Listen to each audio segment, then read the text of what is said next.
El olor a lavanda sintética del limpiapiso barato chocaba de frente con el aroma dulce y pesado de los lirios blancos que trajeron los decoradores desde temprano. Mi casa, la misma casa de ladrillos expuestos y techo a dos aguas que mantuve con mis propias manos durante las últimas 3 décadas, ya no parecía mía en absoluto. Había hombres desconocidos vestidos con camisas negras y delantales impecables cruzando el pasillo a zancadas, cargando bandejas de plata que brillaban bajo las luces del techo, cajas repletas de copas de cristal que tintineaban con cada paso apresurado y hieleras de acero inoxidable que dejaban un rastro de condensación en el suelo. El ruido era constante, un zumbido de voces ajenas, órdenes dictadas a gritos desde el jardín y el sonido sordo de los muebles pesados siendo arrastrados por mi piso de madera. La gran mesa de roble del comedor, aquella donde serví la cena todas las noches durante años y donde mi difunto esposo Antonio solía leer el periódico los domingos, había sido empujada sin ningún cuidado contra la pared del fondo para hacer espacio a una pista de baile improvisada. Me quedé parada en el umbral de la cocina, con las manos entrelazadas frente a mí, sintiéndome como un espectro, como un estorbo inoportuno en mi propio territorio, observando en silencio cómo mi vida entera era cubierta apresuradamente por manteles de lino alquilados y centros de mesa pretenciosos que yo jamás habría elegido.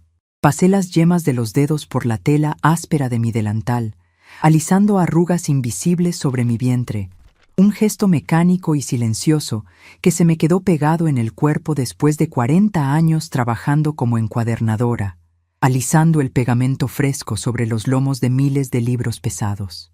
Soy Josefina, tengo 68 años, y toda mi vida estuve firmemente convencida de que el amor de una madre se demostraba tragándose el cansancio, agachando la cabeza ante las dificultades y sirviendo de puente de piedra para que los hijos cruzaran hacia una vida mejor sin mojarse jamás los pies. Siempre creí que cuidar, proteger y proveer era mi único propósito en esta tierra, la única razón por la que Dios me daba aire en los pulmones cada mañana. Hasta el día de hoy. La fiesta no era mía, por supuesto. Mi hijo Rodrigo había decidido que el inmenso jardín de mi propiedad, con sus rosales antiguos y el viejo sauce llorón que Antonio plantó cuando nos casamos, era el escenario perfecto para celebrar el 10º aniversario de su firma de abogados. Él vivía en un apartamento modernísimo y frío en el centro de la ciudad. Un lugar lleno de espejos y muebles de diseño donde no cabían más de 10 personas sin asfixiarse. Así que, como era su costumbre, desde que se volvió un hombre de negocios exitoso, dispuso de mi hogar como si fuera un salón de eventos gratuito, asumiendo que yo estaría encantada de ceder mi espacio para su beneficio. Yo había pasado la semana entera podando las plantas, encerando los pisos de madera hasta que me dolieron las rodillas y limpiando cada ventana para que él pudiera lucirse frente a sus socios y frente a los padres de su esposa, Natalia. Natalia pasó por mi lado en ese instante, dejando una estela de perfume carísimo que me revolvió el estómago.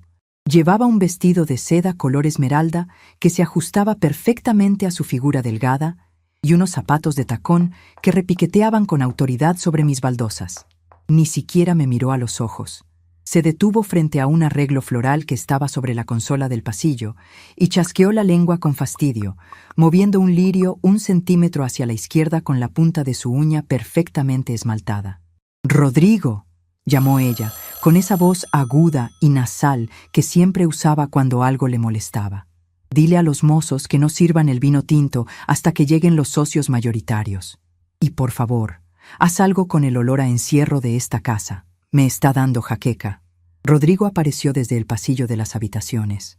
Llevaba un traje azul marino impecable, hecho a medida, y un reloj de pulsera que costaba más de lo que yo ganaba en un año entero cosiendo lomos de enciclopedias. Se veía apuesto, alto, con la misma mandíbula cuadrada de su padre, pero con una mirada fría y calculadora que Antonio jamás tuvo. Al verme parada en la cocina, con mi vestido sencillo de algodón y mi delantal a cuadros, su expresión se tensó. Caminó hacia mí con pasos rápidos, mirando de reojo hacia la puerta principal como si temiera que alguien importante entrara en ese preciso segundo y me viera allí. «Mamá, ¿qué haces ahí parada en medio del paso?», me preguntó en un susurro áspero, tomándome del codo con una firmeza que dolió un poco, empujándome ligeramente hacia el rincón oscuro junto al refrigerador. «Solo quería ayudar a acomodar las bandejas de los bocadillos, hijo», respondí en voz baja, tratando de sonreír, intentando encontrar en sus ojos al niño al que le preparaba la merienda todos los días al volver de la escuela. «Los muchachos del servicio parecen un poco desorganizados. Pensé que podía...» «No, no, no, deja eso. Los mozos saben perfectamente lo que hacen. Para eso les estoy pagando una fortuna», me interrumpió, soltando mi codo y pasándose una mano por el cabello engominado. «Escúchame bien, mamá. Hoy es una noche crucial para mi carrera. Vienen los socios principales de la firma, vienen los padres de Natalia, viene gente muy importante que no está acostumbrada a este tipo de ambiente». No entendía a qué se refería con este tipo de ambiente. Mi casa estaba humilde, sí, pero estaba inmaculada. Las paredes estaban recién pintadas por mí misma, los cojines lavados, los pisos brillaban. Lo miré con confusión, esperando que terminara la frase. Él suspiró, un sonido pesado y cargado de irritación, como si hablar conmigo fuera una tarea agotadora que le restaba energía vital. Miró a Natalia, que asintió levemente desde el otro lado de la sala con una sonrisa ladeada y despectiva, y luego volvió a fijar sus ojos en mí. «Mamá, lave los baños y quédese en su cuarto. Usted nos avergüenza», dijo Rodrigo. Las palabras salieron de su boca con una naturalidad espantosa, sin un temblor en la voz, sin una pizca de duda. Fueron pronunciadas con la misma frialdad con la que un jefe despide a un empleado incompetente. «No puede estar dando vueltas por aquí con esa ropa de vieja y esa actitud de sirvienta, ofreciéndole comida a la gente como si fuera la cocinera. Limpie bien los lavabos de visitas. Asegúrese de que haya papel y jabón, y luego se encierra en su habitación. Yo le mandaré un plato de comida con uno de los mozos más tarde. No salga hasta que se hayan ido todos». El silencio que siguió a esa orden fue el más ruidoso de toda mi vida. Sentí como si el aire de la cocina se hubiera vuelto de plomo puro, aplastando mis pulmones, impidiéndome tomar una bocanada de oxígeno. Parpadeé lentamente, mirando el rostro de mi único hijo. Busqué en sus facciones alguna señal de arrepentimiento, algún indicio de que las palabras se le habían escapado por el estrés del momento, pero no había nada. Solo había una impaciencia fría, una molestia genuina por mi sola existencia. Yo era una mancha en su pintura perfecta, un recordatorio viviente de sus orígenes humildes que él necesitaba esconder desesperadamente detrás de una puerta cerrada. No grité, no le di una bofetada, no me eché a llorar desconsoladamente frente a él, ni le reclamé nada. A lo largo de mi vida aprendí que las verdaderas heridas no te hacen gritar de inmediato, te paralizan, te dejan anestesiada mientras la sangre empieza a brotar en silencio. Bajé la mirada hacia sus zapatos de cuero italiano, esos zapatos que brillaban bajo la luz fluorescente de la cocina. Asentí con la cabeza, un movimiento lento y mecánico. «Está bien, hijo», murmuré, con una voz que sonó seca, vacía de cualquier emoción reconocible. Me di media vuelta y caminé hacia el cuarto de lavandería, arrastrando un poco los pies. Detrás de mí, escuché a Rodrigo suspirar aliviado y decirle a Natalia que ya todo estaba solucionado, que la vieja ya no iba a molestar. Sus risas contenidas se mezclaron con la música suave de jazz que los técnicos de sonido acababan de encender en el jardín. En la lavandería, el aire estaba frío. Tomé el balde amarillo de plástico gastado, el mismo balde que había usado durante la última década. Saqué la esponja verde, el frasco de lavandina de olor penetrante, el cepillo de cerdas duras para las juntas de los azulejos y un paño de microfibra limpio para los espejos. El peso del balde en mi mano se sentía diferente hoy. Ya no era la herramienta de una mujer que cuidaba su nido, era el grillete que me habían impuesto en mi propia casa. Caminé por el pasillo trasero, evitando la sala principal donde los invitados ya empezaban a llegar, y entré al baño de visitas. Encendí la luz blanca y me arrodillé sobre las baldosas de cerámica fría. Vertí un chorro de lavandina en el inodoro y comencé a frotar con el cepillo. El olor químico y cáustico me quemó un poco las fosas nasales, pero lo agradecí. Me ayudaba a mantener los ojos secos. Froté la porcelana hasta que mis nudillos se pusieron blancos. Cada movimiento circular de mi brazo era un golpe sordo contra mi propia memoria. Mientras pasaba la esponja húmeda por el borde del lavamanos, mi mente retrocedió sin pedir permiso. El olor intenso a cloro se desvaneció de pronto, reemplazado por el recuerdo agudo del olor a pegamento industrial y papel viejo. Era el invierno de 1998. Antonio había fallecido de un infarto fulminante apenas un año antes, dejándonos con un seguro de vida minúsculo que apenas cubrió los gastos del funeral y las deudas atrasadas. Rodrigo tenía 15 años, estaba en plena adolescencia, furioso con el mundo y desesperado por encajar con los muchachos del colegio privado al que yo me empeñaba en enviarlo, creyendo que la educación era su única tabla de salvación. Aquel invierno, su clase organizó un viaje de esquí al sur, un viaje costosísimo que todos sus amigos ricos ya habían pagado. Rodrigo llegó a casa llorando de rabia, pateando las puertas, gritando que era un muerto de hambre, que su vida era una miseria. Yo no soporté verlo sufrir. Esa misma semana, acepté un encargo monumental de una imprenta local que estaba colapsada de trabajo: encuadernar a mano, coser y encolar 200 enciclopedias jurídicas en un plazo de 4 días. Me instalé en el garaje húmedo y frío. Trabajé durante 72 horas seguidas sin dormir. Recuerdo el dolor punzante en la base del cuello, como si me hubieran clavado un punzón de acero. Recuerdo cómo el hilo grueso de cáñamo me cortó la piel de los dedos índice y pulgar, dejándome surcos ensangrentados que tuve que vendar con cinta adhesiva para no manchar las páginas blancas de los libros. Sobreviví a base de café negro y pan duro. Cuando por fin entregué el trabajo y recibí el sobre de papel madera con el dinero en efectivo, mis manos temblaban tanto que casi dejo caer los billetes. Llegué a casa esa misma noche y le puse el sobre la cama a Rodrigo. Le dije que hiciera la maleta, que iba a ir a esquiar con sus amigos. Él tomó el dinero con una rapidez voraz. No me abrazó. No me preguntó por qué tenía las manos vendadas, ni por qué tenía los ojos inyectados en sangre por la falta de sueño. Simplemente contó los billetes, sonrió con suficiencia y se fue corriendo al teléfono para avisarle a sus compañeros. En aquel entonces, mi corazón de madre justificó su egoísmo. Me dije a mí misma que era solo un niño, que la alegría en su rostro valía cada corte en mis dedos, cada hora de agonía en aquel garaje helado.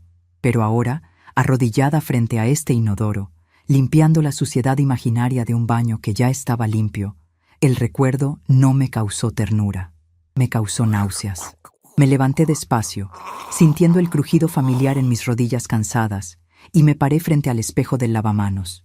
Tomé el paño de microfibra y rocié un poco de limpiavidrios. Froté el cristal hasta borrar cualquier rastro de polvo. Luego me detuve a mirarme. Vi mi cabello gris, recogido en un moño estricto que ya mostraba mechones rebeldes. Vi las arrugas profundas alrededor de mi boca, surcos cavados por años de sonrisas forzadas y preocupaciones silenciadas. Vi mis manos apoyadas en el borde del mármol, manos ásperas, deformadas por la artritis incipiente y marcadas por cicatrices viejas de cortes de papel y quemaduras de pegamento caliente. Esas eran las manos que habían construido al hombre que ahora estaba afuera, bebiendo champán francés y sintiendo vergüenza de mí. Tomé el balde y caminé hacia el baño principal, el que estaba dentro de mi propia habitación, el lugar donde me habían ordenado recluirme. Entré y cerré la puerta detrás de mí. Afuera, la fiesta estaba en pleno apogeo.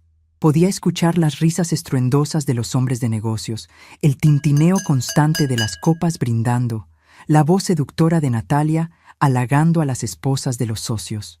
Todo sonaba a éxito, a riqueza, a triunfo. Un triunfo construido sobre mis hombros encorvados. Empecé a limpiar el segundo baño. Pasé la esponja por la mampara de cristal de la ducha. Y fue en ese preciso instante, mientras el agua enjabonada resbalaba por el vidrio transparente, cuando algo dentro de mí hizo un clic definitivo. No fue un estallido de ira. No fue un arranque de furia ciega, ni un deseo de venganza melodramática. Fue algo mucho más profundo, más silencioso y 1000 veces más peligroso. Fue el sonido de una bóveda de acero cerrándose herméticamente. Toda mi vida había sido una mujer de afectos incondicionales, una madre que justificaba, que perdonaba, que cubría las faltas con un manto de paciencia infinita. Siempre estuve alerta, como una centinela en la noche, dispuesta a recibir las balas para que no tocaran a mi hijo. Pero la paciencia es como el agua de un pozo. Si sacas y sacas sin que nunca llueva, un día rasparás el fondo y solo encontrarás barro seco. Al escuchar la orden de Rodrigo de esconderme porque le daba vergüenza, el pozo se secó de golpe. El amor ciego, ese instinto animal de proteger a mi cría sin importar el costo, se apagó. Literalmente sentí cómo una frialdad anestésica y reconfortante me envolvía el pecho. La mujer sumisa que bajaba la cabeza para no incomodar acababa de morir en ese baño, asfixiada por el olor a lavandina y la ingratitud. En su lugar quedó la dueña de la casa, una mujer que sabía exactamente cuánto valía y que ya no estaba dispuesta a regalar ni una gota más de su sangre a quien la trataba como basura. Terminé de limpiar. Enjuagué la esponja con agua helada hasta que dejó de salir espuma. Lavé mis manos meticulosamente, frotando cada nudillo, cada cicatriz, secándolas con una toalla de algodón egipcio que Natalia había comprado expresamente para la ocasión y que me había prohibido usar. Salí del baño y entré a mi dormitorio. La habitación estaba a oscuras, iluminada solo por los destellos de las luces de colores que provenían del jardín y se filtraban por las persianas a medio cerrar. El sonido de la banda de jazz tocando en vivo hacía vibrar ligeramente los cristales de las ventanas. Me paré en medio de la habitación y respiré hondo. Me habían ordenado quedarme aquí encerrada como un perro castigado hasta que los invitados ilustres se marcharan. No iba a hacerlo. Caminé hacia el viejo armario de roble. Abrí las puertas pesadas y saqué una maleta pequeña de cuero marrón que Antonio me regaló para nuestro 10º aniversario. Una maleta que no había usado en 20 años. La abrí sobre la cama matrimonial. Con movimientos precisos, sin prisa pero sin pausa, comencé a guardar mis cosas. No me llevaba mucho. 3 blusas limpias, mis 2 pantalones más cómodos, un suéter grueso de lana para el frío, mi caja de medicamentos para la presión arterial, un par de zapatos de suela blanda y mi estuche de aseo personal. No empaqué fotografías de Rodrigo. No empaqué recuerdos de su infancia. Todo eso pertenecía a la mujer que acababa de morir en el baño de visitas. Cerré la cremallera de la maleta con un sonido seco. Luego me acerqué a la mesa de noche. Abrí el cajón superior y saqué una carpeta de cartón grueso que guardaba bajo llave. Dentro de la carpeta había un sobre de manila tamaño oficio, sellado y pesado. Lo sostuve entre mis manos por unos segundos, sintiendo el peso del papel, el peso de las decisiones que se toman en silencio mientras los demás creen que uno no sabe nada del mundo. Rodrigo y Natalia creían que yo era una anciana ignorante, una mujer de otra época que no entendía de leyes, de propiedades ni de valores inmobiliarios. Creían que mi silencio era estupidez, que mi obediencia era ignorancia. Estaban a punto de descubrir que el silencio de una madre a veces no es sumisión, sino el tiempo que toma preparar el tablero antes del jaque mate.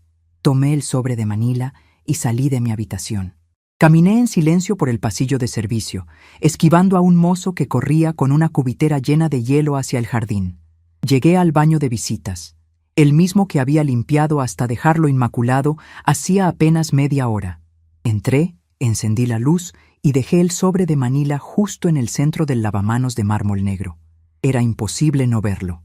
Al lado del sobre dejé las llaves de mi casa, todas las copias que tenía, un regalo anticipado, un paquete que contenía el resultado de meses de trámites silenciosos, visitas discretas a notarías en las mañanas, mientras Rodrigo creía que yo estaba en el mercado, y firmas puestas al pie de documentos irrevocables. Salí del baño sin mirar atrás. Caminé hacia la cocina y descolgué el teléfono fijo que estaba colgado en la pared junto a la despensa. Marqué el número de la compañía de taxis del barrio, la misma de toda la vida. «Buenas noches, doña Josefina», respondió la voz rasposa de don Manuel, el despachador que me conocía desde hace décadas. «¿Necesita un coche a esta hora? Escucho mucha fiesta por allá». «Buenas noches, Manuel». «Sí, por favor. Necesito un auto en la puerta trasera de mi casa, por el callejón de servicio. Lo antes posible. Y dígale al chofer que no toque la bocina. No quiero interrumpir la celebración de mi hijo». «En 10 minutos está ahí, doña». Colgué el auricular. Tomé mi maleta marrón y mi abrigo oscuro. No me despedí de nadie. No crucé al jardín para hacer una escena. Mientras abría la puerta trasera de la cocina que daba al callejón oscuro, escuché la voz de Rodrigo amplificada por un micrófono, elevándose por encima de la música y el murmullo de los invitados. «Quiero agradecer a todos por estar aquí esta noche», decía mi hijo, con un tono ensayado de falsa humildad que me revolvió el estómago por última vez. «Este éxito no es solo mío. Es el resultado del esfuerzo, de la visión de futuro y de rodearse de las personas correctas, personas que entienden que el pasado debe quedarse atrás para poder construir un legado digno. Brindo por el futuro de esta firma, por mi maravillosa esposa Natalia y por esta hermosa casa que hoy nos acoge y que representa el nivel de excelencia al que siempre aspiramos». Cerré la puerta trasera con un empujón suave. El pestillo metálico hizo un clic definitivo, aislando la voz de Rodrigo, cortando su discurso arrogante como si hubiera desenchufado un televisor. El aire de la noche en el callejón era fresco y limpio, libre del olor a lirios sofocantes y a hipocresía barata. Caminé por el pavimento irregular hasta llegar a la acera. Las luces amarillas del taxi de don Manuel aparecieron doblando la esquina, silenciosas, exactas a la hora prometida. El vehículo se detuvo frente a mí.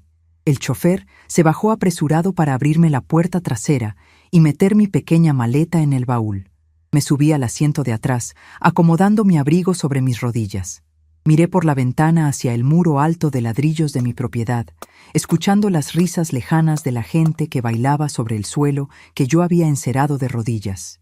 El taxi arrancó lentamente, alejándose de la acera, y yo cerré los ojos, sabiendo que en menos de unas horas, cuando la fiesta terminara y mi hijo entrara a ese baño buscando alivio, el regalo que le había dejado sobre el mármol iba a destruir su mundo de papel con la misma facilidad con la que él había intentado borrarme a mí.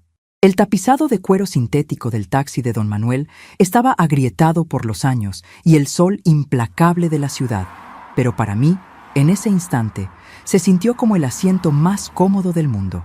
El vehículo olía a pino artificial y a tabaco negro viejo, una mezcla tosca y honesta que me ayudó a limpiar de mis pulmones el rastro dulzón de los lirios y el perfume asfixiante de Natalia. Apoyé la cabeza contra el cristal frío de la ventana y vi cómo el muro alto de ladrillos de mi casa, la que había sido mi casa durante más de 3 décadas, iba quedando atrás, tragado por las sombras de la noche. La música de jazz, que hasta hacía unos segundos martilleaba en mis oídos con su ritmo pretencioso, se desvaneció por completo en cuanto el taxi dobló la esquina de la avenida principal. De pronto, el único sonido que me acompañaba era el zumbido constante del motor viejo y el chasquido rítmico de los neumáticos pisando el asfalto irregular. Me miré las manos, apoyadas sobre la tela de mi abrigo oscuro. Todavía podía sentir en las yemas de los dedos la resequedad áspera que deja la lavandina pura, ese olor químico y cáustico que se te mete bajo las uñas y no sale por más que te laves con jabón. Froté mis nudillos deformados por la artritis, recordando la frialdad de la esponja, la blancura de la porcelana del inodoro, la voz de Rodrigo ordenándome desaparecer. No sentía ganas de llorar. Era extraño. Durante años había llorado por pequeñeces. Cuando Rodrigo se raspaba las rodillas de niño, cuando mi esposo Antonio olvidaba nuestro aniversario, cuando el dinero no alcanzaba a fin de mes. Pero ahora, frente a la traición más absoluta de mi propia sangre, mis ojos estaban completamente secos. Sentía, en cambio, una claridad mental afilada, fría y precisa, como el borde de una regla de metal de las que usaba en la encuadernación. «¿A dónde la llevo, doña Josefina?», preguntó don Manuel, mirándome brevemente por el espejo retrovisor. Su voz rasposa rompió el silencio del habitáculo, pero no me sobresaltó.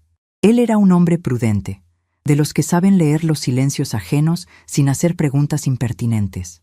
Había visto mi pequeña maleta de cuero y mi salida furtiva por el callejón de servicio, pero no emitió ningún juicio. «A la calle Los Tilos, número 42, Manuel». «Al edificio de ladrillos rojos, por favor», respondí con la voz serena, sin que me temblara una sola sílaba. El taxi atravesó la ciudad, dejando atrás los barrios de calles arboladas y mansiones custodiadas por guardias de seguridad privada, adentrándose poco a poco en el centro antiguo.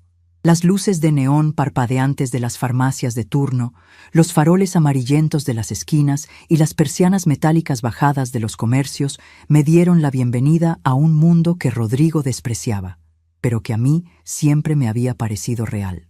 Llegamos frente a un edificio de 3 pisos, de arquitectura modesta y paredes desgastadas por la humedad. Le pagué a don Manuel con el dinero exacto que llevaba en el bolsillo del abrigo, y me bajé antes de que él pudiera dar la vuelta para abrirme la puerta. Tomé mi maleta, le di las gracias con un asentimiento de cabeza y esperé a que las luces rojas del taxi desaparecieran al final de la calle antes de acercarme al portero eléctrico.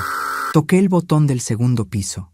Pasaron unos segundos largos, pesados, en los que solo escuché el ladrido lejano de un perro callejero. Luego, un chasquido metálico y una voz adormilada pero alerta. «¿Quién es a esta hora?», preguntó Marta a través del altavoz ruidoso. «Soy yo, Marta. Josefina, abre la puerta». El timbre de apertura sonó de inmediato, un zumbido largo y áspero. Empujé la pesada puerta de hierro y cristal, sintiendo el olor familiar a cera para pisos y a sopa de verduras que siempre impregnaba el pasillo de ese edificio. Subí las escaleras lentamente, apoyando todo mi peso en el pasamanos de madera, cuidando de que mis rodillas no fallaran. Marta me estaba esperando en el rellano del segundo piso. Llevaba una bata de franela a cuadros sobre su camisón de algodón, y sus lentes de lectura colgaban de una cadena dorada sobre su pecho. Marta había sido maestra de literatura durante 40 años. Nos conocíamos desde la juventud, desde los tiempos en que ambas contábamos las monedas para comprar pan fresco. Ella nunca fue mujer de dramas ni de histerias. Al verme allí parada, con mi maleta de hace 20 años y la mirada vacía, no se llevó las manos a la cabeza ni lanzó exclamaciones de lástima. Se hizo a un lado y abrió más la puerta. «Pasa, Josefina. El agua para el té ya casi hierve», fue lo único que dijo. Entré a su pequeño departamento, un espacio atestado de estanterías repletas de libros, plantas de interior y muebles antiguos que olían a madera pulida y a polvo acumulado. Dejé mi maleta junto al sofá de la sala y la seguí hasta la cocina, un rincón minúsculo con azulejos amarillos y una mesa de fórmica verde. Me senté en una de las sillas de caño, dejando caer los brazos sobre la mesa, sintiendo cómo el cansancio físico de la semana entera me golpeaba de repente los hombros. Marta apagó la hornalla, sirvió agua caliente en 2 tazas de cerámica gruesa, colocó 2 saquitos de té de manzanilla y se sentó frente a mí. El vapor caliente empañó sus lentes por un segundo. «¿Qué hizo el imbécil de tu hijo esta vez?», preguntó, directa al grano, cruzando las manos sobre la mesa. La miré a los ojos. No había lástima en su expresión, solo una rabia solidaria y vieja. Tomé aire, un soplo profundo que me llenó los pulmones de aroma a manzanilla, y solté la verdad sin adornos. Organizó una fiesta por el aniversario de su firma en mi casa. Trajo mozos, decoradores, una banda de jazz. Yo estuve toda la semana limpiando y encerando para que todo estuviera perfecto. Y cuando llegaron los invitados importantes de su esposa, me arrinconó en la cocina. Me dijo que yo los avergonzaba, que mi ropa de vieja y mi actitud de sirvienta no encajaban con su gente. Hice una pausa, pasando un dedo por el borde de la taza caliente, sintiendo el calor transferirse a mi piel. Me ordenó que lavara los baños de visitas, que me asegurara de que hubiera papel y jabón, y que luego me encerrara en mi cuarto hasta que todos se fueran. Me prometió que me mandaría un plato de comida con un mozo, como si fuera un perro atado en el patio. Marta no parpadeó. Su mandíbula se tensó de tal manera que vi los músculos de su cuello marcarse bajo la piel arrugada. «¿Y qué hiciste, Josefina?». Fui al cuarto de lavandería. Tomé el balde, la lavandina y la esponja. Entré al baño y limpié el inodoro, los azulejos y el espejo, tal como el señorito ordenó. Respondí, con una calma que a mí misma me sorprendía. Limpié hasta que la porcelana brilló. Luego fui a mi cuarto. Armé esta maleta, saqué un sobre que tenía guardado bajo llave, lo dejé en el centro del lavamanos recién lavado, junto con todas las copias de las llaves de la casa, y llamé a un taxi. Marta levantó una ceja, asimilando mis palabras, conectando las piezas de un rompecabezas que ella conocía mejor que nadie. Una sonrisa lenta, casi imperceptible y cargada de una satisfacción oscura, comenzó a asomar en la comisura de sus labios. «El sobre», murmuró Marta, inclinándose hacia adelante, bajando la voz como si alguien pudiera escucharnos. «¿Ese sobre? ¿El que fuimos a preparar a la notaría del doctor Vargas hace 2 meses?» Asentí con la cabeza, levantando la taza y dándole un sorbo al té hirviendo. «Ese mismo. El contrato de compraventa y la notificación de desalojo». Rodrigo, en su infinita arrogancia de abogado joven y exitoso, siempre dio por sentado que la casa era su herencia garantizada. Él creía, porque así le convenía creerlo, que cuando su padre murió, la propiedad pasó automáticamente a ser mitad mía y mitad suya. Lo que mi hijo nunca se molestó en investigar, porque estaba demasiado ocupado mirando por encima del hombro a todo el mundo, era que Antonio nos había dejado al borde de la ruina. Antes de morir, mi difunto esposo había hipotecado la casa hasta los cimientos para cubrir deudas de juego que nos ocultó durante años. Cuando él falleció, el banco estuvo a punto de rematar la propiedad. Fui yo, con mis manos destrozadas por el hilo de cáñamo y el pegamento hirviendo, trabajando noches enteras encuadernando libros para juzgados y bufetes, quien pagó centavo a centavo esa hipoteca. Fui yo quien levantó el embargo. Fui yo quien hizo los trámites legales, a mis 48 años, para que la propiedad quedara exclusivamente a mi nombre, libre de deudas y de herederos presuntos. Rodrigo nunca lo supo, porque nunca le importó. Para él, yo solo era la mujer que le servía la sopa y le planchaba las camisas. Hacía 3 meses, una importante firma de desarrollos inmobiliarios comerciales había tocado a mi puerta. Querían comprar mi terreno para demoler la casa y construir un centro médico privado. Me ofrecieron una suma de dinero que yo no había visto junta en toda mi vida. Al principio dudé. Pensé en el sauce llorón, en los rosales, en la idea romántica de dejarle un legado patrimonial a mi hijo. Pero luego Rodrigo se casó con Natalia en una ceremonia civil de lujo y olvidó enviarme la invitación, justificándose después con que fue un evento solo para socios de la firma. Luego vinieron los desprecios constantes, las burlas sobre mis muebles viejos, las veces que fingió no conocerme cuando lo fui a buscar a su despacho para llevarle unos documentos. Hace 2 meses llamé al doctor Ernesto Vargas, el viejo notario de la familia, y firmé los papeles. Vendí la casa. La vendí entera, con jardín, sauce llorón y rosales incluidos.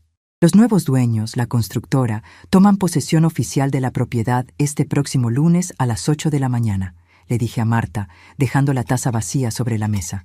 El contrato estipula que la casa debe entregarse completamente vacía.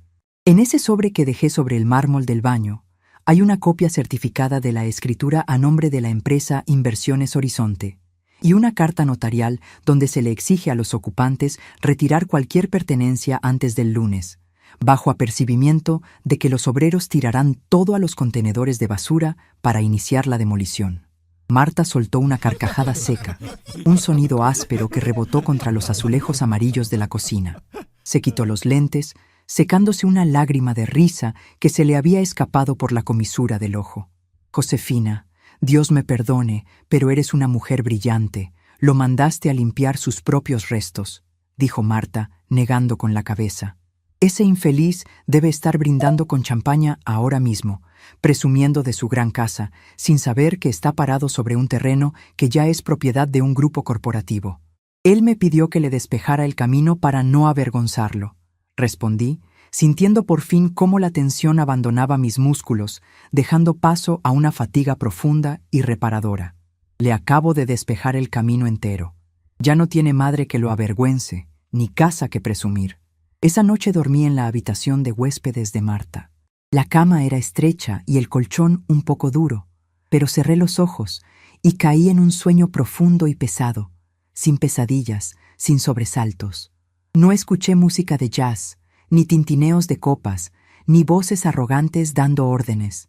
Solo escuché el silencio protector de una casa donde nadie me juzgaba. A la mañana siguiente me desperté temprano, mucho antes de que el sol lograra filtrarse por completo a través de las persianas de madera. Me levanté, Me lavé la cara con agua fría en el baño modesto de Marta y me vestí con mi pantalón de tela gruesa y mi suéter de lana. Marta me había dejado un termo con café caliente y unas tostadas sobre la mesa de la cocina antes de salir a hacer sus compras matutinas. Desayuné en silencio, masticando despacio, organizando los pasos que debía dar hoy.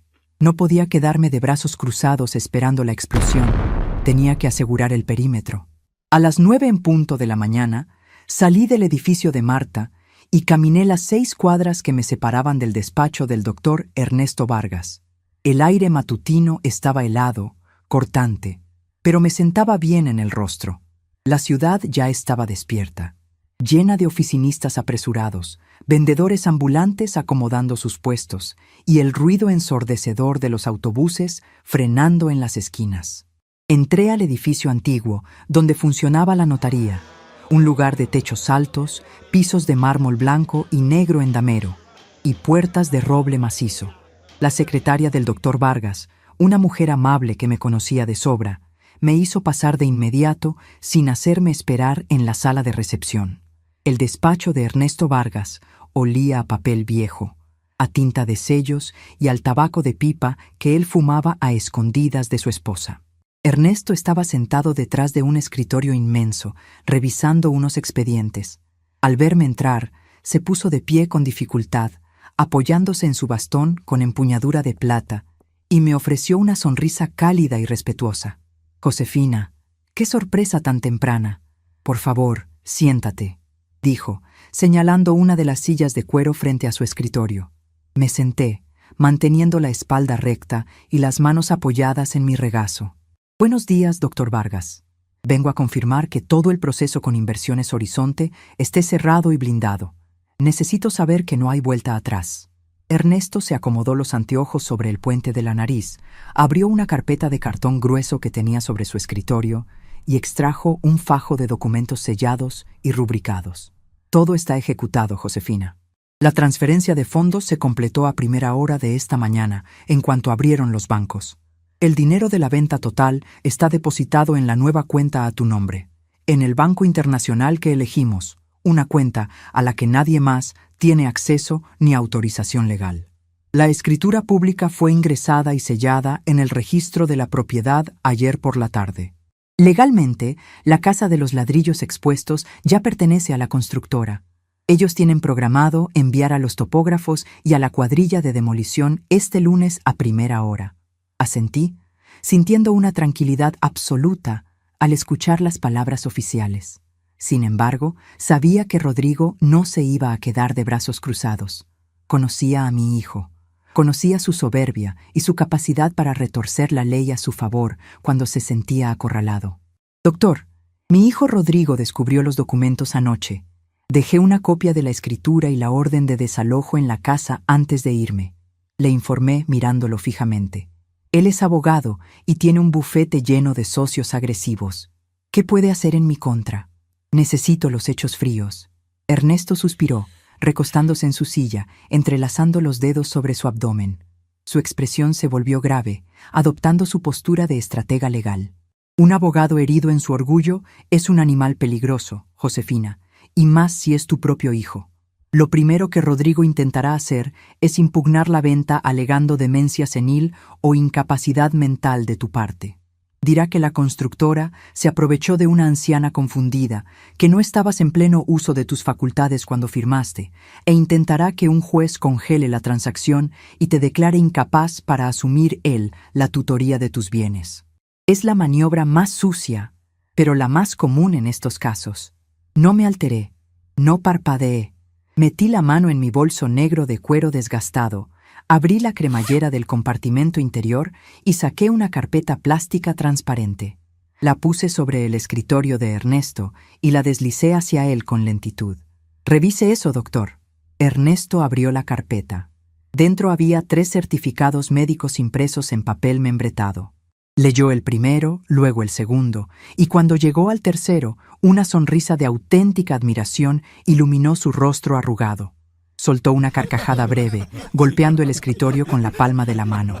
3 evaluaciones psiquiátricas y neurológicas independientes, leyó Ernesto en voz alta, maravillado. una de ellas firmada por el jefe de psiquiatría del Hospital Clínico de la ciudad y otra por un perito avalado por el Tribunal de Justicia. Todas fechadas hace menos de 2 semanas, certificando tu perfecta lucidez mental, tu capacidad cognitiva intacta y tu total aptitud para tomar decisiones financieras complejas. Josefina, usted juega al ajedrez mientras el resto del mundo juega a las damas. Fui encuadernadora de libros jurídicos durante 40 años, doctor Vargas, respondí con una calma gélida. Sé perfectamente cómo se construyen las trampas de papel y sé cómo cerrarlas antes de que el enemigo ponga el pie adentro.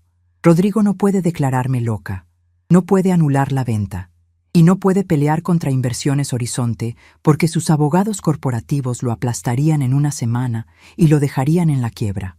Es un jaque mate absoluto, confirmó Ernesto, cerrando la carpeta y devolviéndomela con un gesto de profundo respeto. Tu hijo no tiene absolutamente ninguna herramienta legal para revertir esto. La casa está perdida para él y el dinero es intocable. Tienes libertad total, Josefina. Salí de la notaría con los documentos guardados en el bolso y una sensación de ligereza en el pecho que no experimentaba desde mis 20 años. Caminé un par de cuadras hasta la plaza principal de la ciudad. El sol ya estaba alto, calentando los adoquines grises y las bancas de hierro forjado. Compré un café negro en un kiosco de la esquina, un café barato servido en un vaso de cartón que quemaba al tacto, y me senté en una banca frente a una fuente de piedra donde las palomas se bañaban ignorando el ruido del tráfico. Sostuve el vaso con ambas manos, dejando que el calor aliviara el dolor sordo de mis articulaciones. Estaba observando a un niño pequeño arrojar migas de pan a los pájaros cuando el teléfono celular que llevaba en el bolsillo del abrigo empezó a vibrar con violencia. El tono de llamada estándar rompió la paz de la mañana. Saqué el aparato. En la pantalla brillante, el nombre Rodrigo parpadeaba sin cesar. No contesté de inmediato. Dejé que el teléfono sonara 1, 2, 3, 4 veces. Quería que la ansiedad de la espera le carcomiera los nervios. Quería que el silencio le pesara tanto como a mí me había pesado su desprecio. Cuando la llamada estuvo a punto de cortarse y saltar al buzón de voz, deslicé el dedo por la pantalla verde y me llevé el aparato a la oreja. «¿Bueno?», dije, con un tono neutro, casi aburrido, como si estuviera contestando la llamada de un vendedor de seguros. «Mamá, por el amor de Dios, ¿dónde diablos estás?».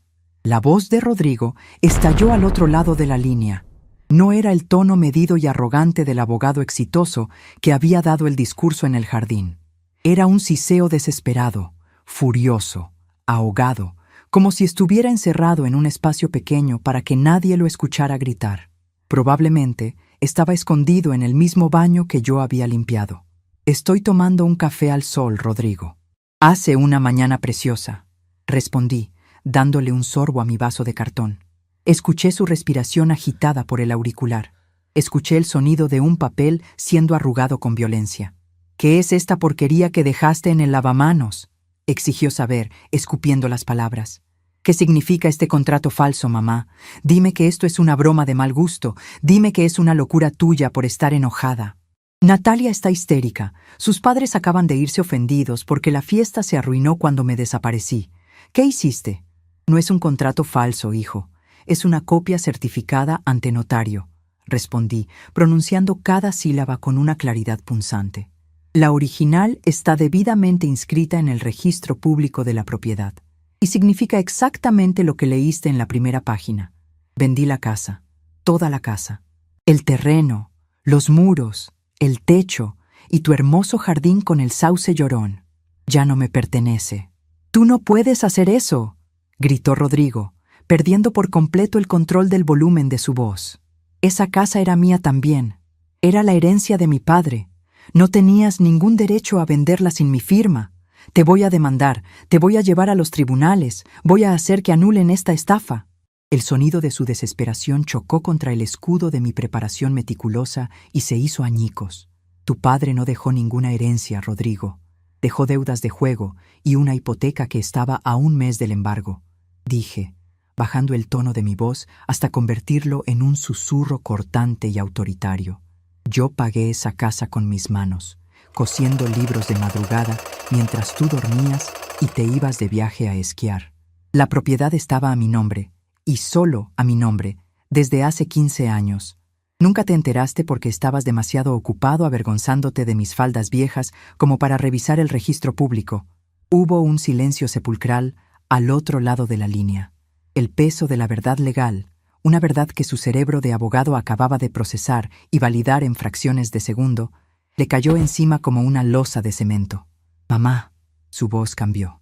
La furia desapareció, reemplazada por un temblor húmedo, el temblor de un hombre que se asoma a un precipicio y descubre que no tiene paracaídas.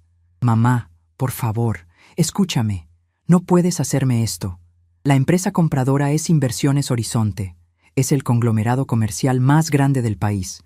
Mi bufete no puede pelear contra ellos. Me harían pedazos en una audiencia. Gasté todos mis ahorros en la remodelación del jardín y en esta fiesta.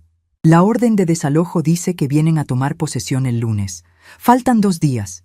Tengo muebles de diseño adentro. La banda dejó sus equipos de sonido. Los padres de Natalia dejaron sus autos en el garaje. No tengo dónde meter todo esto». Tomé otro sorbo de café, mirando a las palomas picotear el suelo. Sentí el sol calentando mi rostro. Recordé la humillación, el dolor en mis rodillas fregando las baldosas de cerámica blanca, el desprecio en la mirada de Natalia, la orden cruel de mi propio hijo empujándome hacia las sombras de mi propia casa. Me dijiste que lavara los baños y me escondiera porque los avergonzaba, Rodrigo. Dije, con una voz tan serena que parecía flotar en el aire. Ya lo hice. Limpié la suciedad, hice mi maleta y me escondí de tu vida para siempre. Ahora te toca a ti limpiar el desastre. Tienen hasta el lunes a las 8 de la mañana para sacar sus cosas, o los tractores de la constructora aplastarán tus muebles de diseño junto con la casa vieja que tanto te avergonzaba. Mamá, espera, por favor, no cortes, tenemos que hablar. Yo no quise... Adiós, Rodrigo. Cierra la puerta al salir. Aparté el teléfono de mi oreja y presioné el botón rojo. La llamada se cortó abruptamente, silenciando sus súplicas. Me quedé mirando la pantalla negra del aparato durante unos segundos. Luego, con un movimiento firme de mis dedos deformados por los años de trabajo duro, quité la funda de plástico protectora, abrí la ranura lateral, extraje la tarjeta SIM del teléfono y la partí por la mitad con la uña del dedo pulgar. El diminuto trozo de plástico y metal cayó al suelo, perdiéndose entre los adoquines grises de la plaza. Levanté la vista, respiré el aire frío de la mañana y me terminé mi café negro en silencio, sabiendo que el tablero ya no tenía marcha atrás. El pedazo de plástico roto quedó abandonado entre las baldosas grises de la plaza, confundido con la suciedad urbana y las hojas secas que el viento arrastraba por el suelo. Guardé el teléfono inutilizado en el fondo de mi bolso de cuero negro, cerré la cremallera con un tirón seco y me puse de pie. El sol de la media mañana ya había calentado la piedra de la banca, pero yo sentía una frescura inusual en el cuerpo. Por primera vez en 40 y tantos años, no tenía que correr a un mercado para buscar las verduras más baratas, ni apresurarme a regresar a una casa para encerar pisos, ni calcular cuántos libros necesitaba coser esa semana para pagar la luz. El tiempo, de repente, me pertenecía por completo. Caminé a paso firme por la avenida principal del distrito financiero. Los edificios a mi alrededor eran moles de cristal templado y acero, estructuras frías y gigantescas que reflejaban las nubes grises del cielo.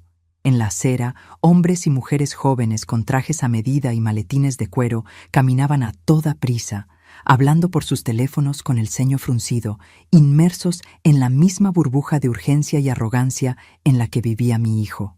Ninguno se fijó en mí. Para ellos, yo era solo una anciana de suéter grueso y zapatos ortopédicos, un estorbo que caminaba demasiado despacio, una sombra invisible en el paisaje de su éxito. Me aparté ligeramente para dejar pasar a un grupo de ejecutivos y continué mi camino hasta llegar a la sucursal principal del Banco Internacional de Comercio, el lugar donde el Dr. Vargas había ordenado abrir mi nueva cuenta. Empujé la pesada puerta giratoria y el aire acondicionado me golpeó el rostro con una ráfaga helada. El interior del banco era inmenso, forrado en mármol blanco, con techos altísimos de los que colgaban lámparas de diseño geométrico. No había largas filas de personas esperando para cobrar una pensión miserable, ni cajeros malhumorados detrás de un cristal sucio. Este era el banco donde se movía el dinero de verdad, el dinero que compraba silencios y construía edificios. Me acerqué al escritorio de la recepcionista, una muchacha joven con un traje sastre impecable y el cabello recogido en un rodete tirante. «Buenos días. Tengo una cita con la directora de cuentas patrimoniales, la licenciada Valeria Ríos». «Soy Josefina Salazar», dije, apoyando mis manos deformadas por la artritis sobre el mostrador de granito pulido.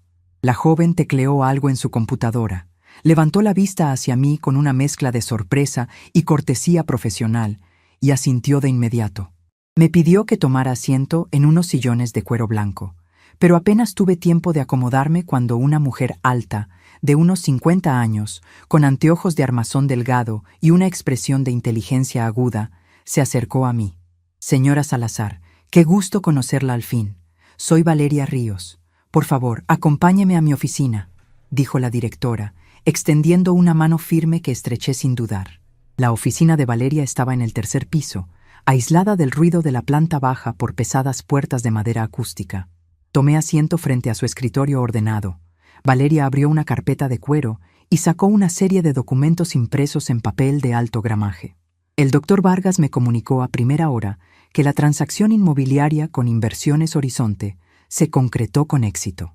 «Los fondos fueron liberados esta madrugada, señora Salazar.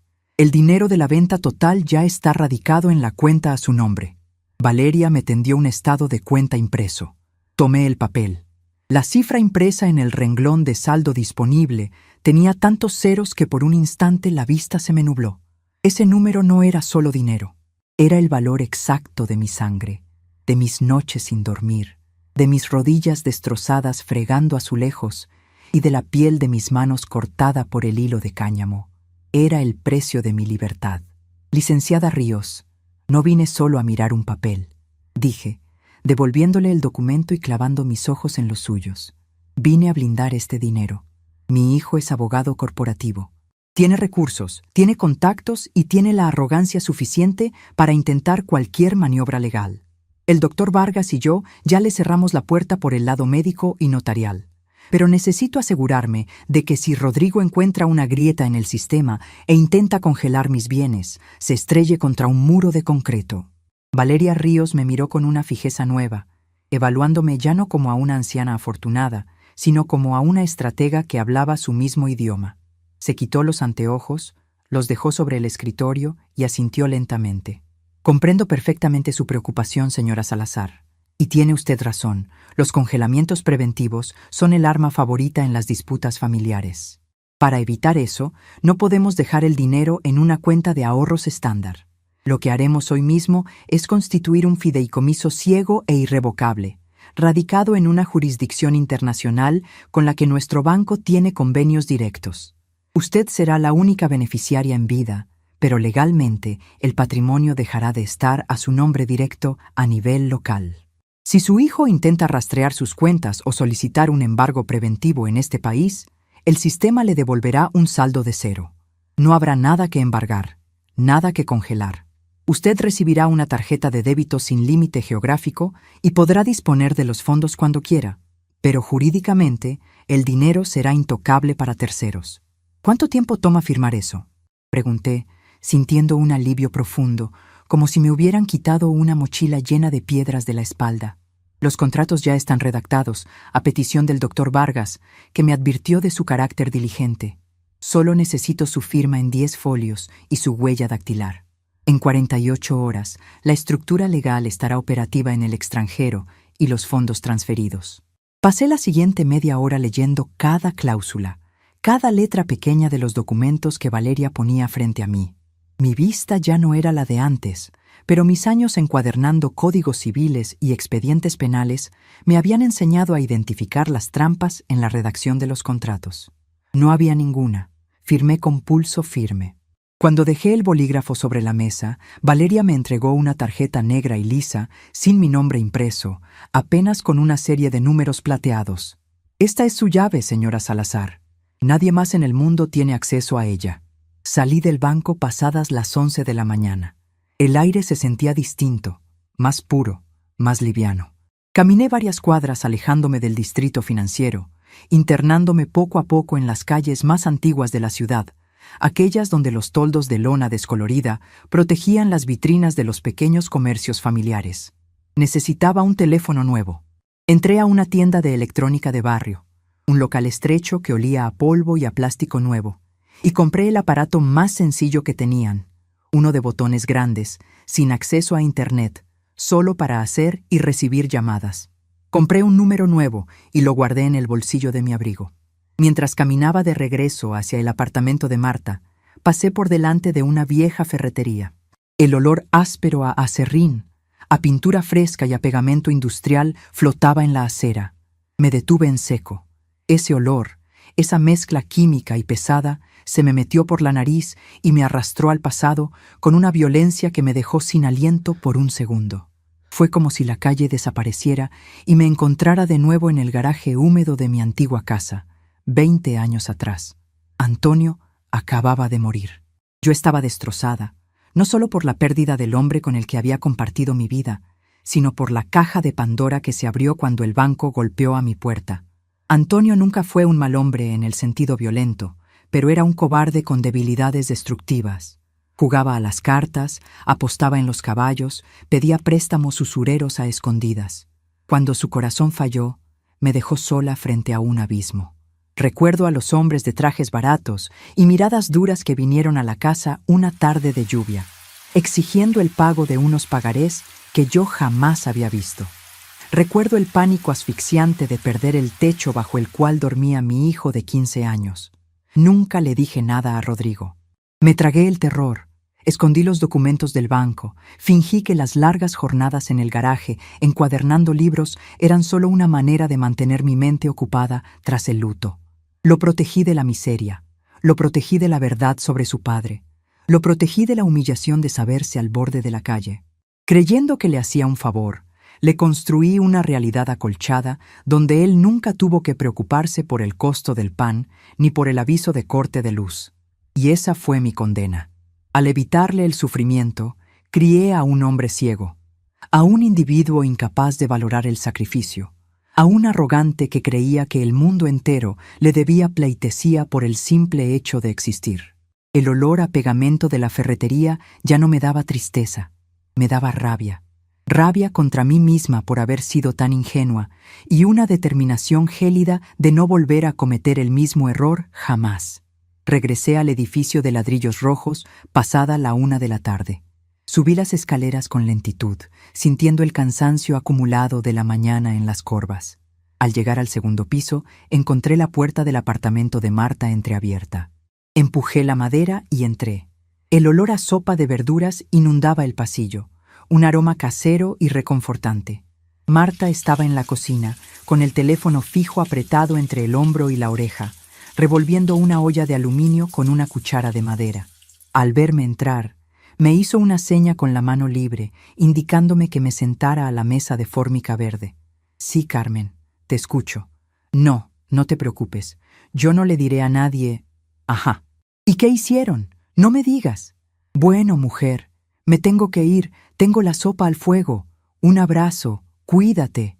Marta colgó el auricular de golpe, soltó una carcajada ronca y se dejó caer en la silla frente a mí, secándose las manos en su delantal a cuadros. ¡Ay, Josefina! El barrio entero está hablando. Acaba de llamar doña Carmen, la viuda que vive en la casa de al lado de la tuya, la que tiene las enredaderas en la medianera. Me imagino que no durmió por el ruido de la banda de jazz, dije, sacando mi teléfono nuevo y poniéndolo sobre la mesa. La banda de jazz fue lo de menos. Marta se inclinó hacia adelante, con los ojos brillando de anticipación. Carmen me contó que, a eso de las 2 de la mañana, la fiesta se cortó en seco. Dice que escuchó un grito, pero no un grito de alegría, sino un bramido de furia que venía desde adentro de la casa. Poco después, las luces del jardín se apagaron y empezaron a salir los invitados. Carmen estaba espiando por la persiana, por supuesto. Dice que vio a los padres de la esposa de tu hijo salir caminando a toda prisa, con unas caras largas que arrastraban por el suelo, subiéndose a su coche importado, sin despedirse de nadie. Asentí lentamente.